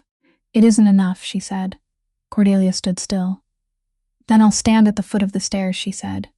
"Beginning tomorrow night. And if he comes down before 4 minutes have passed, I'll drop a stack of plates. On the first day of the month, at 9:20 in the morning." Dr. Wesley Thorne opened the brown leather case on the small table in the library and took out the stainless steel pocket scale he always used when measuring a new batch. Meredith stood at the end of the corridor with a bucket of water and a rag, polishing the stair rail so slowly that her hand barely seemed to move. He placed the amber bottle on the scale. He looked at the number. He said nothing. He didn't frown, didn't sigh, didn't lift the bottle toward the light. He simply wrote a number in the blue-covered notebook, put away the scale, put away the notebook, fastened the case, and carried it toward the front door. And in the entrance hall he stopped for exactly 4 seconds to tell Gates that the weather was fine that day. Meredith watched through the narrow corridor window. He didn't get into his own automobile. He walked around behind the carriage house to where a dark blue-green car was parked beneath the shade of a plane tree, and he stood beside its door, speaking to the person inside for exactly 1 minute and 10 seconds, and he gave that person nothing, and that person gave him nothing. Then he got into his own car and drove away. The dark blue-green car remained for another 15 minutes. Preston Kessler Hale didn't enter the house that morning. He returned at 7:00 in the evening, carrying a box of chestnut pastries from the shop on Rush Street that the head cook liked, and he remembered the name of the head cook's niece, and he asked after Gates's knee. There was laughter in the kitchen. Dinner began at 8:00. The small table had only 4 places and stood in the east dining room beneath 2 candles beside a vase of white chrysanthemums. August Kessler sat at the head. Meredith was on his right, Preston was on his left. Dr. Thorne had sent his regrets that afternoon because of a patient in Evanston, and he had left the amber bottle with careful instructions for Gates, and Gates had placed it on the silver tray atop the sideboard behind August, beside the drinking glass and the white porcelain pitcher. The first course was pumpkin soup. Preston told a story about the chairman of the harbor board falling into the lake during the launching ceremony the previous year, and he told it well. And August laughed, and the cough didn't come. The second course was roasted sea bass. Halfway through the second course, Preston stood. He said, "I'll pour it for you, August." "Sit still. Gates is busy in the kitchen." He walked 3 steps to the sideboard. He turned his back to the table. Meredith watched the back of that gray suit, watched the 2 shoulder blades remain perfectly still, and she heard the cork being pulled. She didn't hear any counting. No drops fell. There was only the sound of liquid pouring in one continuous, steady stream, longer than 3 seconds, longer than 5, and Meredith set down her fork. She stood. Preston Kessler Hale turned with the glass in his hand and smiled at her, a warm and slightly surprised smile, and said, "Sit down, my dear niece. I can manage." He placed the glass beside August's right hand. The liquid inside it wasn't clear. It had color, a pale amber color, and Meredith had stood on the second-floor balcony for 28 nights, and she knew that glass had never held any color before. "Don't," she said. She didn't say it loudly. August Kessler had already lifted the glass. He did it from habit, without looking, still turning his head toward his uncle to hear the end of the story, and he drank 3 swallows, and he set the glass down, and he said, "Thank you, uncle." Then he lifted his fork. 3 seconds, perhaps 4. The fork stopped in midair. Meredith saw his neck stiffen, saw the 2 fingers around the fork handle extend and then contract, saw his eyes widen and fix on the vase of white chrysanthemums, as though he were trying to read a word written there. Then he collapsed forward. The china plate slid from the table and shattered on the wooden floor. The candle on the right toppled and went out. Cordelia Bryce had just stepped through the doorway carrying the dessert tray, and she screamed, one short scream that tore through the room, and the tray fell. Preston rose. His face had gone white. He called for Gates, called loudly, called twice, and said, "Call an ambulance, call now. Call Northwestern Hospital and Meredith Lane." Kneeling on the wooden floor with that man's head in her lap, looked up and said, "No." The entire room looked at her. She heard her own voice very clearly and from very far away, as though it belonged to someone else standing at the end of a long corridor. A hospital means records. Records mean police who will be inside this house before midnight. And the police will find the medicine box in the drawer beside his bed. The tin medicine box someone told me to carry down to the kitchen and wipe clean on the morning of the wedding, because people so often forget the little things. And that box will bear my fingerprints, and only my fingerprints, and I'm his wife, and I inherit if he dies. And my father died in prison. She looked directly into Preston Kessler Hale's face. He stood beside the overturned chair with one hand still resting on its back, and during those 3 seconds something passed across his face, very quickly, like a door opening a crack and closing again. Then he said, "You're panicking, my dear niece." And he said it in the warmest voice in the world. Meredith turned toward Voss, who was standing in the doorway with his hat in his hand. "Carry him to the room beneath the east wing staircase," she said. "You and one other man. Go through the kitchen. Now." Voss didn't look at Preston. He looked at Cordelia Bryce. And Cordelia Bryce nodded once, and 2 men bent down and lifted August Kessler from the wooden floor. And Meredith walked ahead to open the door, and in her hand was the glass, still 2/3 full, which she had taken from the dining table before anyone else had thought of it. They laid him on the narrow iron bed Voss had carried down from the servants' quarters, and placed it against the wall of drawers beneath the small window level with the ground. Meredith locked the door. She set the glass, still 2/3 full, on the stone work table beside the brass scale, and she didn't touch it for 3 nights. She did what her father had written on page 61 and what he had never written on any page at all. She gave August weak salt water 1 spoonful at a time, 1 spoon every 15 minutes. She wiped his body with cloths soaked in warm water. She raised the foot of the bed on 2 stacks of books. She counted the pulse at his wrist by the clock on the wall and recorded the number on the white paper, 1 line every hour for 72 hours, and later those pages would be read aloud by a woman in a black robe before a courtroom in Cook County. But that night they were only a column of numbers. Cordelia brought hot water down 4 times each night and didn't ask a single question. Gates kept watch at the end of the east wing corridor with a chair, though no one had told him to do so. On the first night, August said nothing. On the second night, he began to speak. He spoke at about 2 o'clock in the morning, his eyes closed, his head turned to one side, and his voice was the voice of a man explaining something perfectly reasonable to someone very patient. "Your hands keep shaking," he said. "You can't hold it. They won't stop shaking." Then he fell silent. An hour later, he said, "The floor smells of paint. Who has just painted the church floor?" Meredith sat on the wooden stool beside the bed with both hands resting in her lap and listened. Near dawn, he spoke the longest sentence of the entire night. He had a dog. He didn't ask for himself. He asked who would feed it. Then he coughed, and the fit went on, and when it ended, he breathed out one more sentence, very softly, almost without sound. "I was 21. Meredith didn't write that sentence on the white paper. On the third night, his pulse steadied at 68, and at 11 o'clock he opened his eyes. He looked at the low ceiling. He looked at the small window.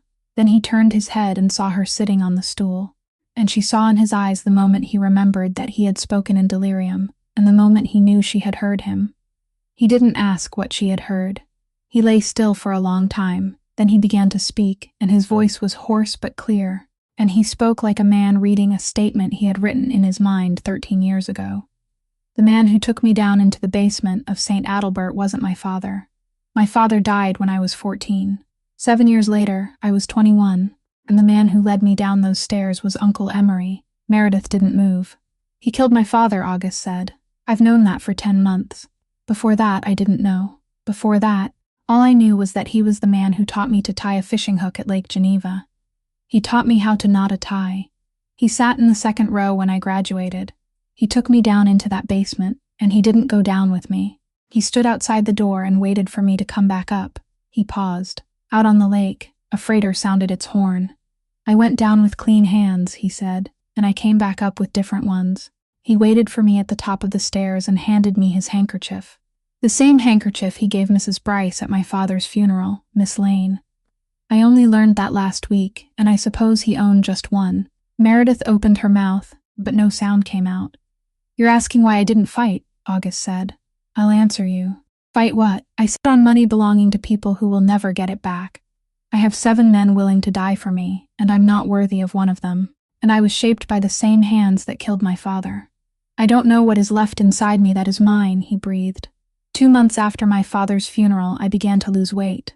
The cough came, my coats grew loose, the same thing in the same order. I knew by last spring. I had the desk lamp installed in the study 10 months ago, and I sat listening to recordings every Tuesday night. I knew. I just didn't know who would be the one to do it. I sat and waited to see who was brave enough. He turned his face toward the wall. Then he married me to you, he said, and I began to want to live. That was the worst thing he ever did to me. Meredith sprang up from the stool. The stool toppled over. You had no right. She heard her own voice break, and she couldn't stop.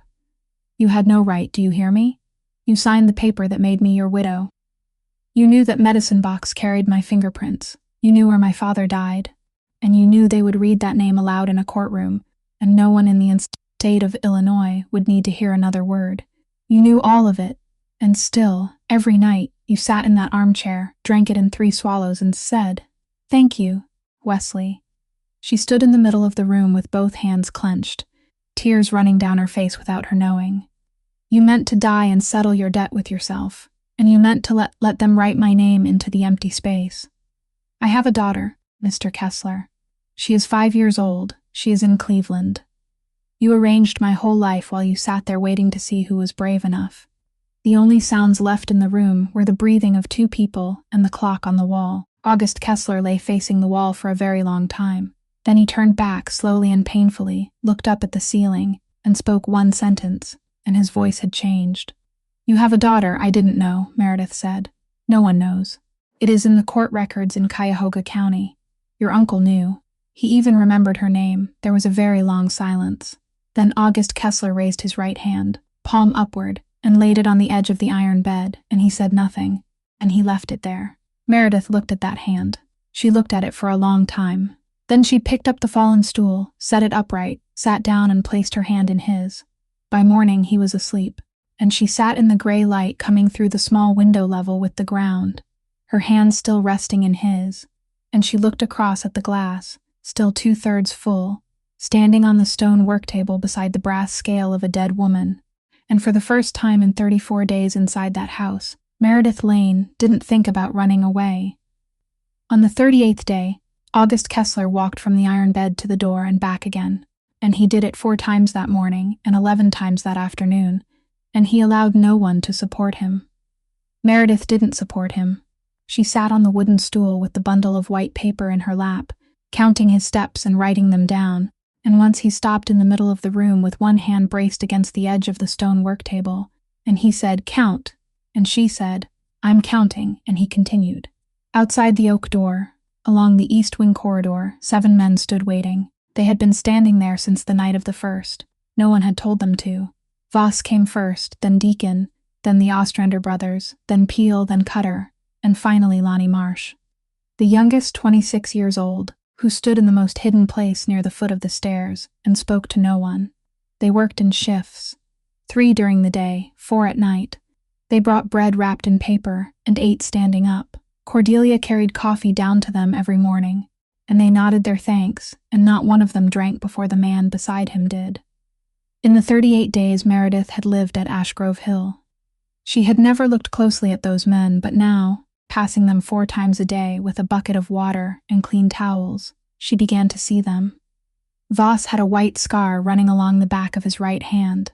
Deacon read the sports pages and folded the newspaper into quarters before placing it in his pocket. The Ostrander brothers never stood beside each other. On the afternoon of the 38th day, August opened the door and stood in the doorway with one hand braced against the frame, and he looked out into the corridor. All 7 men straightened. No one greeted him. No one spoke. He looked at them one by one from left to right, and he looked for a long time, and during those 30 seconds, no one in that house breathed. Then he said, "Come inside, Harlan." Harlan Voss entered. He was 60 years old, holding his hat in his left hand, and he stood in the center of the room, in exactly the same place where another man had once knelt on the rug upstairs, and Meredith realized it and lowered her eyes to the white paper in her lap. August sat on the edge of the iron bed. He took 3 breaths before he could speak. "Since when?" he asked. Voss turned the hat once in his hands. "Since spring, sir," he said. "We've known since spring." Deacon saw the bottle carried into the carriage house twice in 1 week, and each time another bottle came out.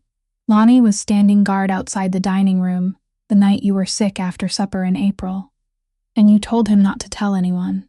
The elder Ostrander drove Dr. Thorne back to Evanston 4 times, and all 4 times the doctor got out at another house. As for me, I've been driving you for 3 years, and I count how much weight you've lost by how far the front seat sinks beneath you, sir. All 7 of us knew. We talked among ourselves in the carriage house. No one in this house spoke of it to anyone else, except the 7 of us speaking to one another in the carriage house. August sat motionless. "Then why didn't you tell me?" Voss turned the hat once more. He looked down at his shoes and answered slowly, like a man paying a debt he had always known he owed. "Because you didn't ask, sir." He looked up. "And because we thought it was what you wanted." The clock on the wall continued ticking. Meredith sat on the wooden stool and watched something break very slowly across August Kessler's face. Not anger, not pain, but something else. Something seen only on the face of a man who has just realized that his silence won't die with him, that it has flowed out beneath the study door, and down the stairs, and into the carriage house, and that 7 men have stood in the darkness for 6 months out of respect for something none of them dared to name. He raised a hand to his face. He left it there for a very long time. Then he said, "Thank you, Harlan," and Voss bowed his head, left the room, and closed the door behind him. Only 2 people remained. Meredith folded the bundle of paper. "I want to ask you something," she said. "I've wanted to ask since the 2nd day." He nodded. 300 seats in the great hall, she said. "I scrubbed that floor on both knees during my first week, and I know how many footsteps long it is." The cook ordered flowers for 120 people and then canceled them. Then she ordered for 80 and canceled again. By the wedding day, there were only 40 chairs. And every night for 2 weeks, Gates carried a list up to the 3rd floor, and every morning he brought it down, and it had grown shorter. "You crossed out the names yourself. I saw you 3 times from beside the stair rail." August Kessler looked down at the hands resting on his knees. He didn't answer at once. When he spoke, he used the calm voice he always used when asking the time. "I crossed out a few each night," he said. "I began with 300 names, and I reduced them to 40. He looked up. "Those 40 people were the 40 people I wanted at my funeral, Miss Lane. That was all. I couldn't think of any other way to choose. I finished arranging my funeral 2 weeks before that day, and I invited you to be the bride." Out in the corridor, one of the 7 men shifted his weight, and the scrape of a shoe against the stone floor came through the narrow gap beneath the door. Meredith sat very still on the wooden stool. Then she opened the bundle of white paper, picked up her pen, and said, "Now you will walk from the bed to the door 10 more times." He looked at her. "The funeral has been postponed, sir," she said. "Walk, on the 41st day, at 10 o'clock in the morning." Preston Kessler Hale knocked on the door of the room beneath the east wing staircase and stood in the doorway with both hands empty, and he asked whether she could spare him a few minutes. "My dear niece." He had called her that ever since the wedding day. Meredith set down the scale. She followed him. No one came with them. No one waited in the corridor. And August's 7 men were on the 3rd floor because their employer was holding a meeting that morning about the Dock No. 7 contract. Preston led her down another level to an empty room in the basement where coal had once been stored, and now there was nothing inside except a wooden table, 2 chairs, and a bare bulb hanging from a cord. He didn't close the door. He left it wide open, and the staircase leading up to the kitchen was directly behind Meredith, and she could see a strip of sunlight lying across the 3rd step. He pulled out a chair for her. She didn't sit. He did. Preston placed his briefcase on the table, opened it, and took out a single sheet of paper. He slid it across the wood, turned it so that it faced her properly, and leaned back in his chair with both hands folded across his stomach. Meredith looked down. It was a form from the Cuyahoga County Family Court in Ohio. She recognized it because she had carried one exactly like it for 15 months, folded into quarters inside the pocket of her navy blue wool coat. Petition for the permanent termination of communication rights. between a biological mother and a minor child, currently in the care of an adoptive family. Her name had already been typed on the first line. Her daughter's name had already been typed on the second. The date had been entered. The case number had been entered. The grounds had been entered, 3 typed paragraphs citing Wendell Lane's conviction, and the mother's current residence in a household where the health of the head of the household was under investigation. At the bottom of the page was an empty space for the signature of the attorney filing the petition. It was blank. "I know 3 people who can sign there," Preston said. He didn't say it as a threat. He said it like a man announcing a train schedule. "One is in Cleveland, one is in Columbus, and one had dinner with me on Tuesday. If I call any one of those 3 tomorrow morning, this paper will be filed before 11 o'clock, and the court will hear it within 6 weeks, and no one will be standing at the other table. You'll never know what that little girl looks like when she grows up, Meredith. Not one photograph, not one written line. You'll live to be 70 years old, and you'll never know." The bulb hanging from the cord swayed gently because someone had closed a door on the floor above. He took out a second sheet of paper. He placed it beside the first, perfectly aligned, their upper edges even. A sworn affidavit, already typed. It stated that the undersigned, Meredith Lane, admitted that beginning on the 21st of September, she had deliberately interfered with her husband's prescribed medication by replacing a portion of the solution with distilled water, without the consent of either the attending physician or the patient. 3 lines, not one word was untrue.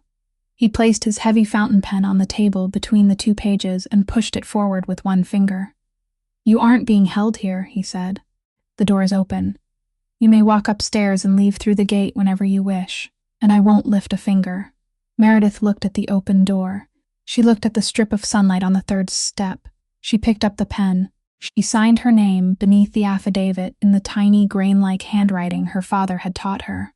Preston Kessler Hale lifted the paper, blew gently across it to dry the ink, and placed it inside his briefcase. He left the family court petition lying unsigned on the table, directly in the center of the wood. He rose, fastened the button of his coat, thanked her, and went up the stairs. Meredith stood alone in the old coal room beneath the hanging bulb. Then she went upstairs. She passed through the kitchen, through the east wing corridor, past the 7 empty chairs, out the rear door, across the gravel courtyard, and she walked to the iron gate. She placed one hand on the crossbar. The metal was cold, and black paint flaked away beneath her thumb. Beyond it lay the paved road running along the lakeshore, and the train station was 4 miles away, and she had $38 in her pocket. No one stood behind her. She remained there for a very long time. She thought about a Wednesday morning in late April, and a slowly turning ceiling fan, and 11 minutes. And she thought that she had now signed a paper that could send her to prison, and people in prison weren't allowed to write letters. She thought that if she left now, everything would remain exactly as it had been on the day she signed the 4 pages in the cafe, except for one thing. She had read page 61, and she had spent 3 nights with another person's hand resting in hers. Her fingers tightened around the iron bar. Then, from somewhere behind the house, carried over the stone wall and through the hedge, came the sound of laughter.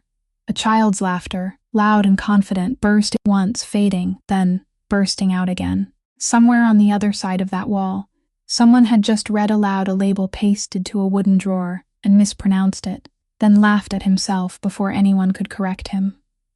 Meredith Lane stood at the iron gate with one hand resting on the crossbar, and she listened to that laughter echo through 2 layers of stone walls in a house where no one had laughed for 2 years. She released the bar. She turned back. On the 44th day, Cordelia Breese had the 2nd floor room cleared, and Meredith's belongings moved into a small chamber beside the still room, because she said she couldn't bear to see Meredith sleep on that stool for one more night. They carried the suitcase downstairs and placed it on the bed, and no one opened it. That afternoon, August came down beneath the east wing staircase on his own, without holding on to anything, and entered the still room looking for her, but she was outside in the rear courtyard drying chrysanthemums on a wire tray. He waited. Through the doorway of the small chamber, the suitcase lay open on the bed, because the maid had taken out the clothes to hang them and hadn't yet closed the lid. Inside, beneath the folded garments, was a tin box with a dent in its left corner. August Kessler had lived for 34 years in a house where no one was permitted to touch another person's belongings. He stood looking at that box for a long time. Then he picked it up. He carried it into the still room, placed it on the stone work table beside the brass scale, sat down on the wooden stool, and opened the lid. Meredith entered with the tray of chrysanthemums in her hands and stopped in the doorway. Inside the box was a stack of envelopes. They stood upright with their folded edges facing outward, tied into bundles of 10 with hemp cord. Every envelope bore the same address, written in handwriting as small as grains of sand, to the Cuyahoga County Child Protective Services Agency, to be forwarded to Ruthie Lane. Every envelope had been sealed. Not one had a stamp. August didn't turn around. He counted them. He counted them one by one with his thumb, while Meredith stood in the doorway holding the tray of chrysanthemums and didn't set it down. 62, he said. 62, she replied. He lowered the box. For the first 3 weeks I didn't have money for stamps, she said. They sent my father's court fee notices to my address because he no longer had one of his own. I paid them in weekly installments. For 3 weeks I had 48 cents in my purse, and I needed it for the bus to the hotel. She set the tray on the windowsill. 3 weeks doesn't explain it, Mr. Kessler. A 4-year-old child doesn't understand the words court fees. She doesn't understand the words installment payments. She only knows that 3 times in a row, nothing came. They read the letters to her on Sunday afternoons. For 3 Sunday afternoons, she sat there and there was nothing. She looked down at her hands. By the 4th week, I had the money. I wrote a letter. I sat in front of the sealed envelope and thought that if I sent it, she would ask, "Mother, where were you for the last 3 weeks?" And I had no answer that a 4-year-old could hear without believing her mother had forgotten her. I put that letter in the box. I thought I would find a way to explain it the following week. The following week, I still couldn't. So I kept writing. I wrote 1 letter every week for 62 weeks. And I sealed every one. And I sent none of them. And now there are 62 inside that box. And I don't know where to begin again. August Kessler said nothing. He rose from the stool, took the tin box, and sat down on the stone floor with his back against the rows of wooden drawers labeled in the purple ink of a dead woman. He placed the box on his lap. He took the envelope from the very bottom, the oldest one, and tore it open with his fingers. Then he read. Meredith didn't stop him. She sat on the windowsill beside the tray of chrysanthemums and remained there throughout the evening, and Cordelia brought down an oil lamp, said nothing, and went back upstairs. He read every letter. He tore each envelope open with his thumb, read it, folded the paper along its original creases, placed it on his left, and reached for the next. He read the 11th letter, about a stray cat beside the fire escape. He read the 23rd, which asked, "Do you still remember the song about the boat?" He read the 39th, written on a February night, only 4 lines long, and all 4 lines were apologies. He read until morning. When daylight began to appear through the window level with the ground, he had finished the 62nd letter, and he sat very still for a long time with the stack of pages on his lap. Then Meredith began to speak. She said that her mother had left on a Tuesday morning in October, when Meredith was 15. She said her mother had left a note on the kitchen counter, folded in half, and propped against the sugar jar. She said she found it at 6:40 in the morning before school, and her father was still asleep because he worked the night shift behind the bar and came home at 3 o'clock. She said she read it, folded it again, slipped it into her coat pocket, and went to school. She said that when her father woke that afternoon and asked where her mother was, she told him that her mother had gone to Toledo to visit Aunt Marie, and he nodded and went to work. She said she repeated the same answer on Wednesday night, and Thursday night, and Friday night. She said he mixed drinks for 4 nights in a row, and every night before walking out the door, he asked when her mother would return, and every night Meredith invented a different time. She said that on Sunday afternoon, she placed the note on the dining table and went outside to stand on the fire escape until darkness fell. The oil lamp made a faint sound inside the still room. August Kessler sat on the stone floor, with his back against the drawers, and he looked up at her. 4 days, he said. 4 days, she replied. You were 15. I was 15. He said nothing else. He didn't ask why. He didn't tell her she had done the right thing, and he didn't tell her she had done the wrong thing. And Meredith sat on the windowsill and understood that it was the kindest thing anyone had ever done for her. He rose from the floor, placed all 62 letters back inside the tin box, closed the lid and put it into her hands. Then he went upstairs. At 9 o'clock that evening in the library, Dr. Wesley Thorne opened the brown leather case, took out the amber bottle, and began counting the drops. And August Kessler, seated in the armchair with the book lying face down across the armrest, said something he hadn't said in 2 years. "Wesley, let me see the bottle." Dr. Wesley Thorne didn't come on the 45th day, nor did he come on the 46th.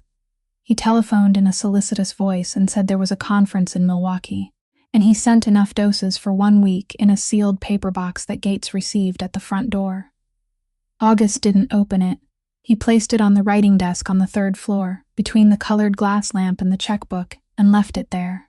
On the 47th day, Meredith went down to the still room at 6 o'clock in the morning as she did every day, and she did the things she always did, weighing chrysanthemums, filtering water, recording the date and time on the white paper. Then she sat down before her father's leather-bound notebook.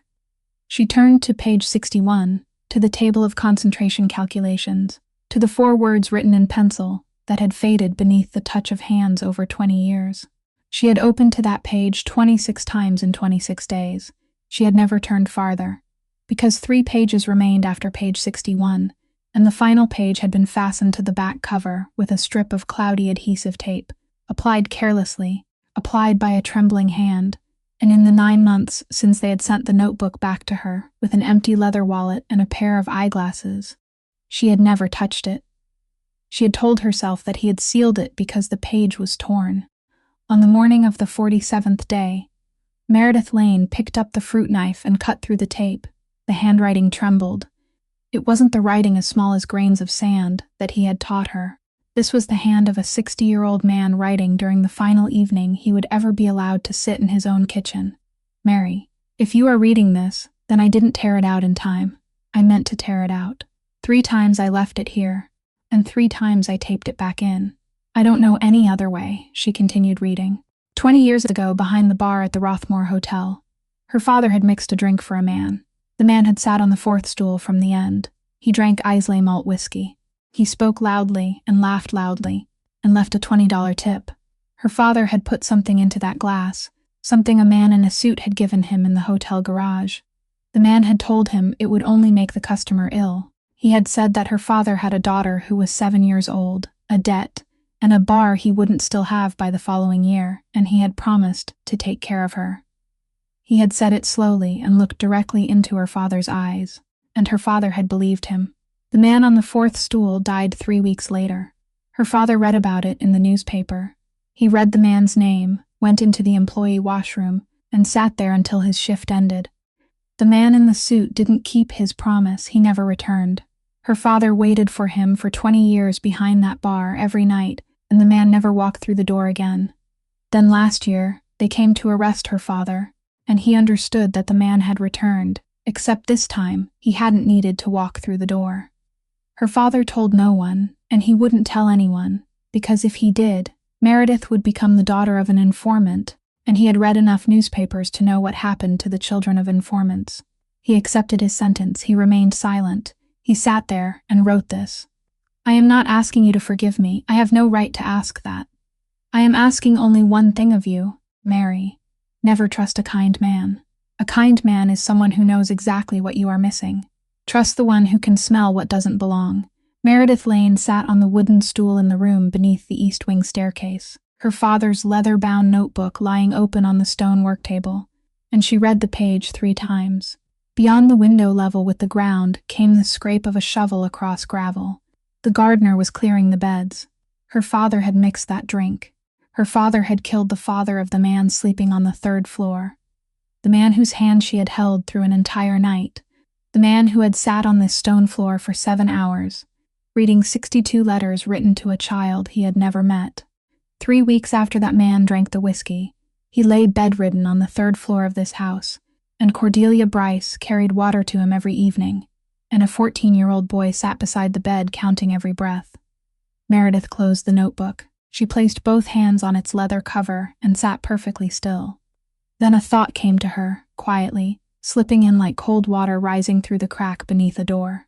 When she was 7 years old, she often sat on the high stool in the farthest corner of the Rothmore bar, hidden behind a pillar, with a glass of water containing a slice of lemon and a coloring book, waiting for her father's shift to end at 11 o'clock at night because there was no one at home to watch her. She had sat there hundreds of evenings.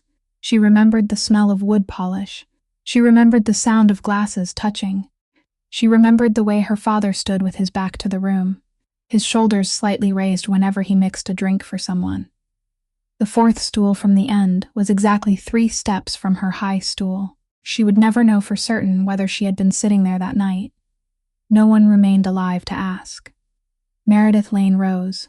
She placed the notebook in the lowest drawer on the right, the drawer that held the white paper tied with hemp cord. She closed the drawer. She crossed to the basin in the corner, turned on the tap, and washed her hands twice, thoroughly, all the way to her wrists, exactly as her father had taught her to wash them before every shift. She dried them with a clean towel. She removed her apron, folded it, and hung it on its hook. Then she left the room, closed the door behind her, and went upstairs. 4 days later, Cordelia Breese knocked on the stillroom door at 9 o'clock in the evening, and she carried no clean towels, no hot water, nothing but a pale yellow envelope folded in half inside her apron pocket. She closed the door behind her. "Ellis has a cellmate," she said. "The boy finished his sentence last month. He came back to Chicago, and he works at the telephone exchange." Meredith set down her pen. "I've run this house for 30 years, Cordelia said, "and I know every telephone number in it. I gave that boy 3 numbers and asked him 1 question, and I asked it on the day you stood at the iron gate, and I watched you from the kitchen window and thought you were going to leave." She placed the envelope on the stone work table beside the brass scale, and she didn't open it. "It took me 4 days," she said. Then she walked out and closed the door. Meredith sat looking at the envelope for a long time before she touched it. Inside were 3-dot matrix printouts with perforated edges, rows of numbers arranged in orderly columns, records of outgoing calls from 3 telephone lines during September. The first column showed the date, the second showed the time, the third showed the number called, the fourth showed the duration. She ran 1 finger down the date column. She stopped at the 12th. The telephone line in the small second-floor study, the room Preston Kessler Hale used whenever he stayed at Ashgrove Hill. 12 minutes past 4 in the afternoon. A number beginning with 403. 38 seconds. Meredith sat perfectly still. On the dashboard of the black 1967 Cadillac, the hands had shown 12 minutes past 4 when the car began descending beneath Wacker Street. And she remembered because she remembered everything, because for 40 days she had written everything down, the times, the order, who touched what. 38 seconds wasn't enough time to discuss anything. 38 seconds was only enough to speak 1 sentence and hear 1 answer. She carried the 3 pages to the 3rd floor. August Kessler was sitting behind the writing desk, with Dr. Thorne's sealed paper box still lying where it had been left, unopened and covered with a thin layer of dust. She placed the 3 pages before him and pointed to the 17th line from the top. He read it. He read it very slowly once, and then a second time. Then he sat straighter and said nothing. Meredith stood beside the desk and said nothing for a minute and a half. She stood there listening to the grandfather clock in the corridor and looking at a crescent-shaped scratch on the wooden desktop, while inside her mind something was turning itself backward from the end to the beginning, slowly, the way someone overturns a chessboard to study it from the other side. No one called Detroit to arrange the murder of a man who was already dying. There was no need. That man would die in November on schedule, in his own bed, with the doctor signing the certificate and 40 people attending the funeral. No one would open an investigation. But if something happened inside a tunnel, there would be an investigation. There would be newspapers. There would be state police walking through this house in muddy boots, and they would open cupboards, and they would find the medicine box, and they would find the bottle. No, not him. Meredith Lane placed 1 finger on the printed page and spoke the words aloud, and her voice was very calm, and it sounded very far away, as though it belonged to someone else standing at the end of a long corridor. "He wasn't trying to kill you in that tunnel, sir. If a widow dies with her husband, people investigate," she said. "They ask why. They tear this entire house apart. But if a servant girl dies before her husband, dies alone, inside a car that isn't hers, in the middle of something involving the docks and men from Detroit, then they write 3 lines on page 11 and bury her in the city cemetery. Then, 3 weeks later, You die in your bed. Right on schedule. And there is no one left in this house who knows how to count drops. She looked up. 12 minutes past 4, she said. I was sitting on the back seat, sir. I always sit on the back seat. He knew that. He married me into that seat. August Kessler looked at the dot matrix printout lying on his desk. He looked at it for a very long time.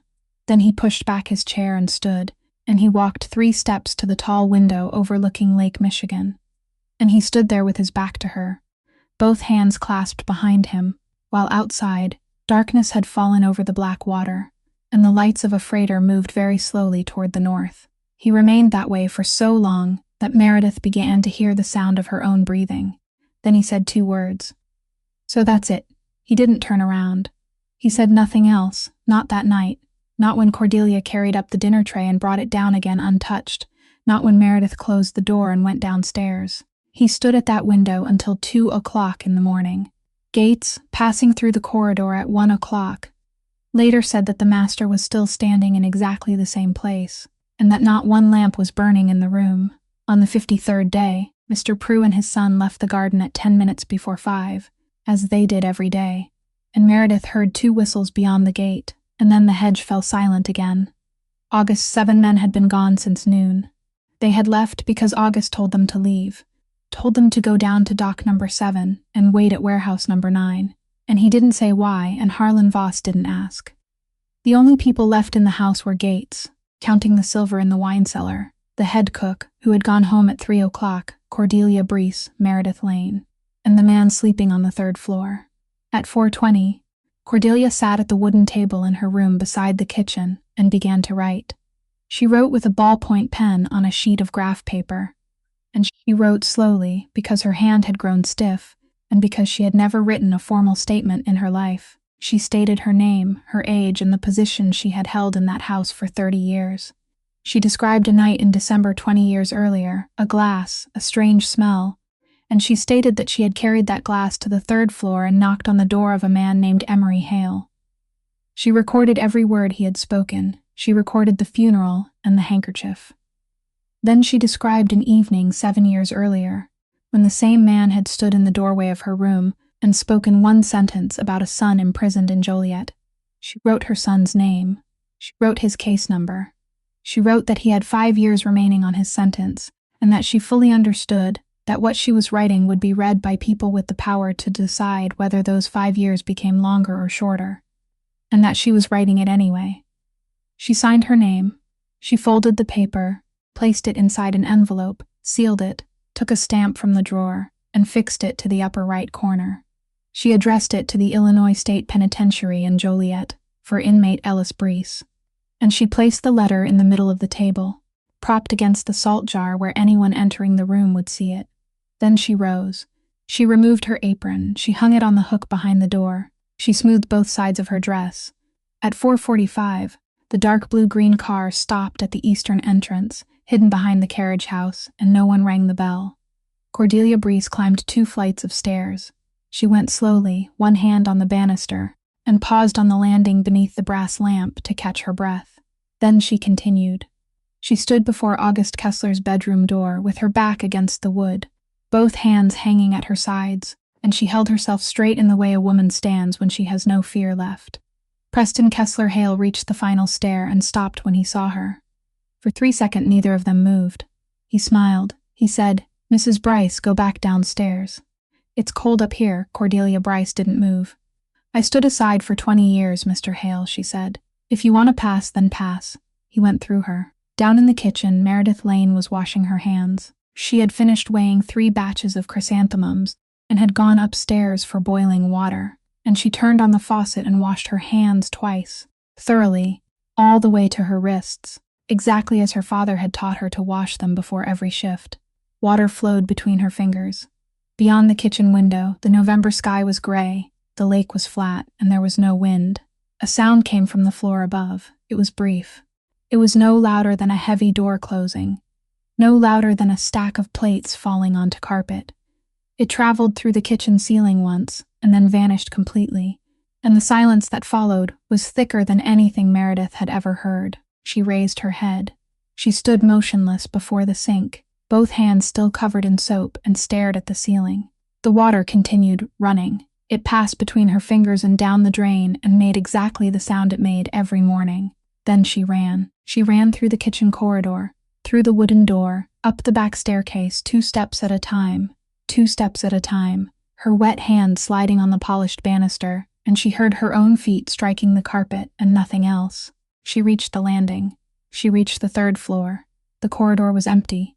The wall lamp was burning, and August Kessler's bedroom door opened. It opened from within, slowly, and stopped at the width of a handspan, then opened farther, and Cordelia Bryce was sitting on the floor with her back against the doorframe, both legs stretched straight before her like a child, sitting in the grass. Her head had fallen to one side. Meredith dropped to her knees. Cordelia couldn't speak at first. She breathed, and each breath took a long time to arrive. Her right hand was clenched tightly. Meredith reached out with both hands and opened those fingers one by one, and in Cordelia Bryce's palm was the brass key as long as a hand, the key to the room beneath the east wing staircase, the key she had carried in her apron pocket for 12 years, and had given away on a September morning. Meredith took it. Cordelia opened her eyes. She looked up at the ceiling, not at Meredith, and she spoke in a voice that was very calm, almost surprised, like someone who had finally solved a problem she had been getting wrong for 20 years. I stayed silent for 20 years because of one son. It turns out I killed another. Warehouse number 9 stood at the far end of dock number 7.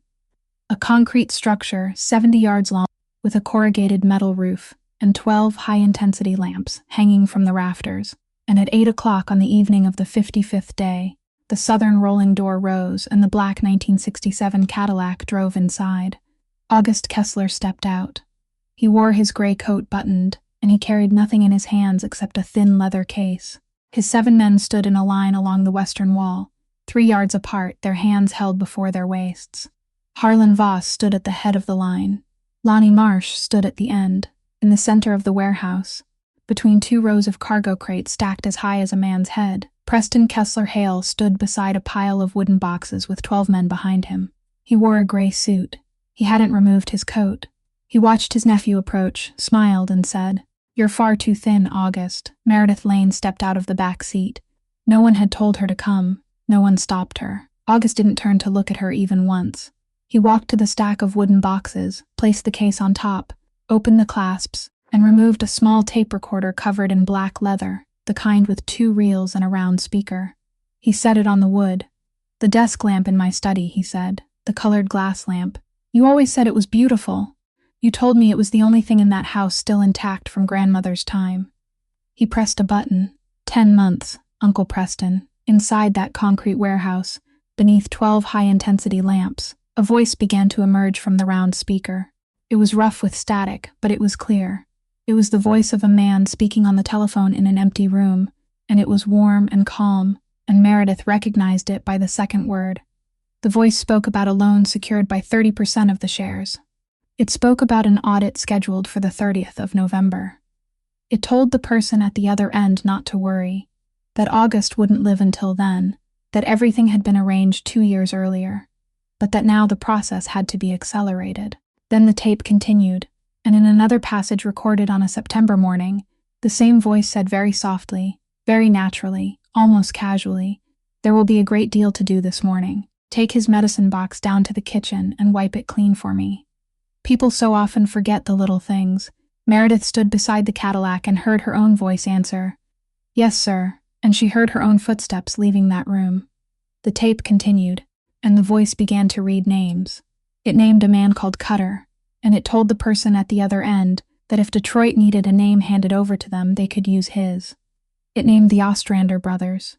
It said those 2 knew too much about dock number 5 and would have to be gone before spring.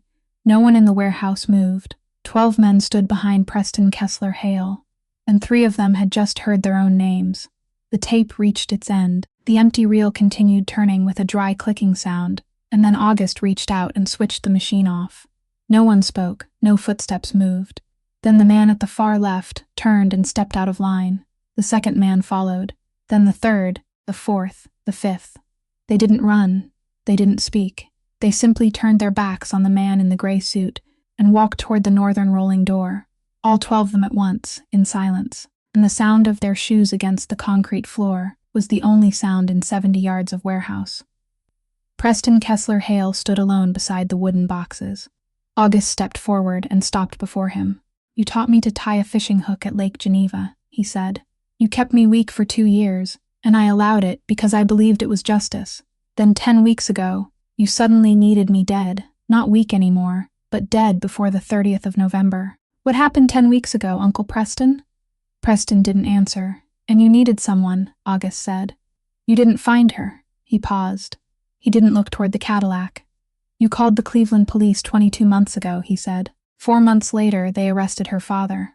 You waited 15 months for the family court in Cuyahoga County to finish the rest. Then you sat down at a table in a cafe on Detroit Avenue and placed 4 pages before her, with one clause printed smaller than every other line. You didn't find her, Uncle Preston. You made her. You made a woman with motive, opportunity, a father who died in prison because of the same thing, and a daughter you knew she would trade anything to regain. You didn't buy her to care for me. You bought her to bury me and to give the law someone to imprison in your place." Preston Kessler Hale stood perfectly still. Then he slipped one hand inside his coat. August Kessler didn't move. He didn't step back. He didn't raise a hand. The 7 men along the western wall took exactly 1 step forward, then stopped when he raised 2 fingers. "You calculated everything," he said. "You even calculated that I would do it tonight, because you know I'm capable of it. You know better than anyone that I'm capable of it, because you were the one who stood outside the door and waited for me to come back upstairs." Preston's hand stopped. "You would rather die here," August said, "than sit for 40 years in a room with a small window and hear them read your name aloud every morning." He refastened the button of his coat that had come undone. "Live, Uncle Preston. I'll pay for the finest lawyers in America, every month until you no longer need them. I want you to live for a very long time." 4 days later, in the room at the foot of the East Wing staircase, August Kessler placed 4 sheets of paper on the stone work table, their edges yellowed with age, and he stood looking at them for a moment, and Meredith recognized her own handwriting, as small as grains of sand, at the bottom of the 4th page. He picked them up.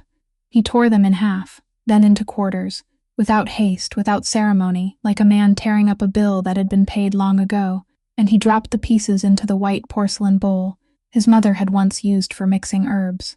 Then he placed another envelope on the table. Inside were documents from a law office on LaSalle Street stating that the entire debt held in Wendell Lane's name had been paid in full, without repayment and without conditions, and that a sum of money in Meredith Lane's name had been transferred into an account only she had the authority to sign for. There wasn't a single line about marriage. There wasn't a single line about staying. She picked up the document and read it, and she read it 3 times, just as she had read another provision in a cafe on Detroit Avenue. "This belongs to you," he said, "whether you stay or leave tonight." He looked down at his hands resting on the stone work table, "so that no one in this house can ever use the word bought again." He said nothing more. He walked out and closed the door behind him, leaving her alone with the white porcelain bowl filled with the torn remains of 4 pages. On the table, beside the brass scale, he had left a roll of stamps. Meredith Lane sat down on the wooden stool. She took the tin box from the drawer and arranged the 62 envelopes in one long row across the work table, and she began placing stamps on them, one by one, starting with the oldest. Then she took a blank sheet of paper and wrote the 63rd letter. She didn't explain the first 3 weeks.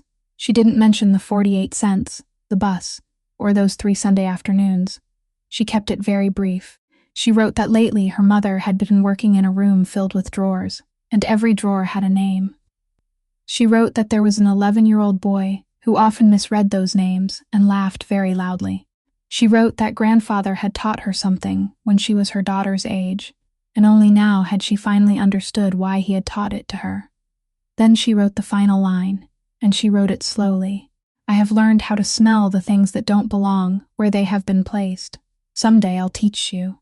The next morning, she carried all 63 letters to the city post office and dropped them into the mailbox, one by one, over the course of 4 minutes. There was no miracle. The Cuyahoga County Family Court didn't care who had been right and who had been wrong inside a warehouse on the southern docks of Chicago. The court required only 18 months of stable residence, 3 home inspections, an address, a source of income, and the signature of a child welfare officer who had visited the home 3 times without prior notice. August Kessler knew 3 people who could have reduced those 18 months to 6. He didn't call any of them. He didn't call because he couldn't, and he couldn't because Meredith Lane had stood in the still room one December evening and told him that if he laid so much as one finger on that case file, she would leave the house that very night, and she wouldn't return, and he had looked at her for a long time before nodding once. He only drove 400 miles there and back, every Sunday, 350 miles of highway, running along the southern shore of Lake Erie. Leaving at 4 o'clock in the morning and returning through the iron gates of Ashgrove Hill at 11 o'clock at night. He drove himself. He wouldn't allow Voss to accompany him. There were 78 Sundays during those 18 months, and he made the journey 78 times, including the Sunday in February when the snow rose as high as the axles and the return trip took him 11 hours. He parked in the lot outside the child welfare office on Payne Street. He turned off the engine. He remained inside the car. He never went in with her. On the 4th visit, standing beside the car door with a cloth bag in her hand, Meredith turned back and asked why he wouldn't come inside. August Kessler looked over the steering wheel toward the double glass doors of the 4-story red brick building, and he answered in the calm voice he always used when asking the time. Because she doesn't know who I am yet, and I don't want the first day she sees her mother again to be divided with anyone. The first visit took place on a Sunday near the end of November. 40 minutes, in a second-floor room with green carpet, a shelf of toys, and 2 windows overlooking the parking lot. The supervisor was a middle-aged woman named Hollis, who sat in a chair in the corner with a notebook on her lap and a pen in her hand, and she said, "Please make yourself comfortable, Miss Lane." Meredith Lane sat down on the green carpet. The door opened. The child didn't run toward her. She stood in the doorway, 5 years and 4 months old, her hair tied into 2 pigtails, one hand gripping the hem of her sweater, and she looked at the woman sitting on the carpet. She looked for a long time. She looked so long that Mrs. Hollis stopped writing. Meredith said nothing. She didn't hold out her arms. She remained still on that carpet and allowed the child to look at her for as long as she needed. Because during those 15 months, Meredith had learned that there were some things that mustn't be hurried. Then Ruthie Lane released the hem of her sweater. She took 1 step into the room, and she said, "Did you bring the letters?" On the final Friday of June, 2 years later, the garden gate at Ashgrove Hill stood open from 9 o'clock in the morning until 1 o'clock in the afternoon, 2 days each week, and whoever arrived first was seen first. Outside the entrance, a long bench stood against the stone wall, and seated upon it that morning were a dockworker from dock number 7, with an infected thumb, an 82-year-old woman who needed her blood pressure checked, 2 welders, and at the end of the line, the wife of an Illinois state legislator, who had been waiting for 40 minutes and had looked at her watch 3 times. No one allowed her to go ahead. Meredith Lane sat recording names at the reception table beside the garden entrance, and that table was made from a 4.5-yard length of walnut that the Kessler family had brought from Germany 3 generations earlier, and on its surface, about a handspan from the edge, was a cut 3 centimeters deep. No one repaired it. She rode across it twice every week. Outside on the sunlit porch, a 13-year-old boy named Jonah Prue sat on the steps with a stack of paper labels and a 7-year-old girl whose hair was tied into 2 pigtails, and he was teaching her to read. He pronounced plantain as plant head. He pronounced chrysanthemum as chicken anthem. The little girl laughed so hard that she fell backward, bracing both hands against the step, because she knew Jonah was reading the words incorrectly, and she had known for 3 months. Mr. Prue stood watering the rose bed 10 paces away, and he was laughing too. Inside the room, on the wooden shelf above the work table, between the drawer of dried chrysanthemums and the leather-bound notebook of a dead bartender, the silver knife engraved with the letter K still rested in its place. The blade was still dented. No one had ever sharpened it again. The silversmith in Harnley had written twice and then stopped. From time to time, someone waiting to be examined noticed it and asked about it, and Meredith only said that it was the most useful object in the house, because it had taught her husband to leave things that appeared broken exactly as they were, until he understood why they had stopped working. Ellis Bryce was released from Joliet 2 years early. His mother's statement was read aloud in court on a March morning. From beginning to end, without a single word omitted, and the woman who had written it wasn't there to hear it. Dr. Wesley Thorne was convicted in Cook County, and during his trial, every line from a bundle of white paper was read aloud, recording dates, times, and a pulse count every hour for 72 hours, and the judge remarked that in 19 years on the bench, she had never seen a record kept with such precision. Preston Kessler Hale was serving a 30-year sentence in an Illinois state prison. He had the finest lawyer in America, and the attorney's fee was transferred on the 5th day of every month without a single missed payment, all of it paid by August Kessler. August had gained 29 pounds. His skin was sun-browned all the way to the back of his neck. That morning he had argued loudly with Mr. Prue about the drip irrigation system in the 4th garden bed, and he had lost, and he had remained cheerfully pleased about losing for 2 full hours. At 1 o'clock, Meredith closed the garden gate. She wiped the table. She finished recording the morning's cases in the ledger: 4 fevers, 1 infected finger opened and bandaged, 1 blood pressure case remaining stable on the same dosage. She capped her pen. He stood in the garden doorway, with his coat draped over one shoulder, carrying the scent of damp earth and sunlight, and he had been standing there for some time, watching her write in that open and unhurried way of his, as though the entire afternoon had been arranged around the act of looking at her. Outside on the porch, the 2 children were still arguing over the word chrysanthemum. He held out his hand, palm upward, still asking, as he would continue to ask for the rest of his life, because it was the asking itself that was love. May I? This story leaves behind one very simple truth. No one in this world has the right to decide whether another person deserves to live, even when the person making that decision is deciding for himself. August Kessler had believed he deserved to die, and a woman refused to accept the sentence he had passed upon himself. Meredith Lane had believed she carried her father's guilt, and a man refused to accept that judgment, and Cordelia Bryce had remained silent for 20 years out of love for one son, only to learn, too late, that silence born from love is still silence. Sometimes the kindest thing we can do for someone isn't to protect them from the truth, but to speak that truth and remain beside them after it has been spoken. If Meredith's story touched something in your heart, please leave a like, share it with someone you believe needs to hear it, and subscribe to our channel for more compelling stories every day. How did this story make you feel, and did any of its characters remind you of someone in your own life? Please leave a comment because we truly want to hear what lies deep within your heart. May everyone watching this video always enjoy good health, a joyful life, and peace each day. Goodbye for now, and we'll see you again in the next video.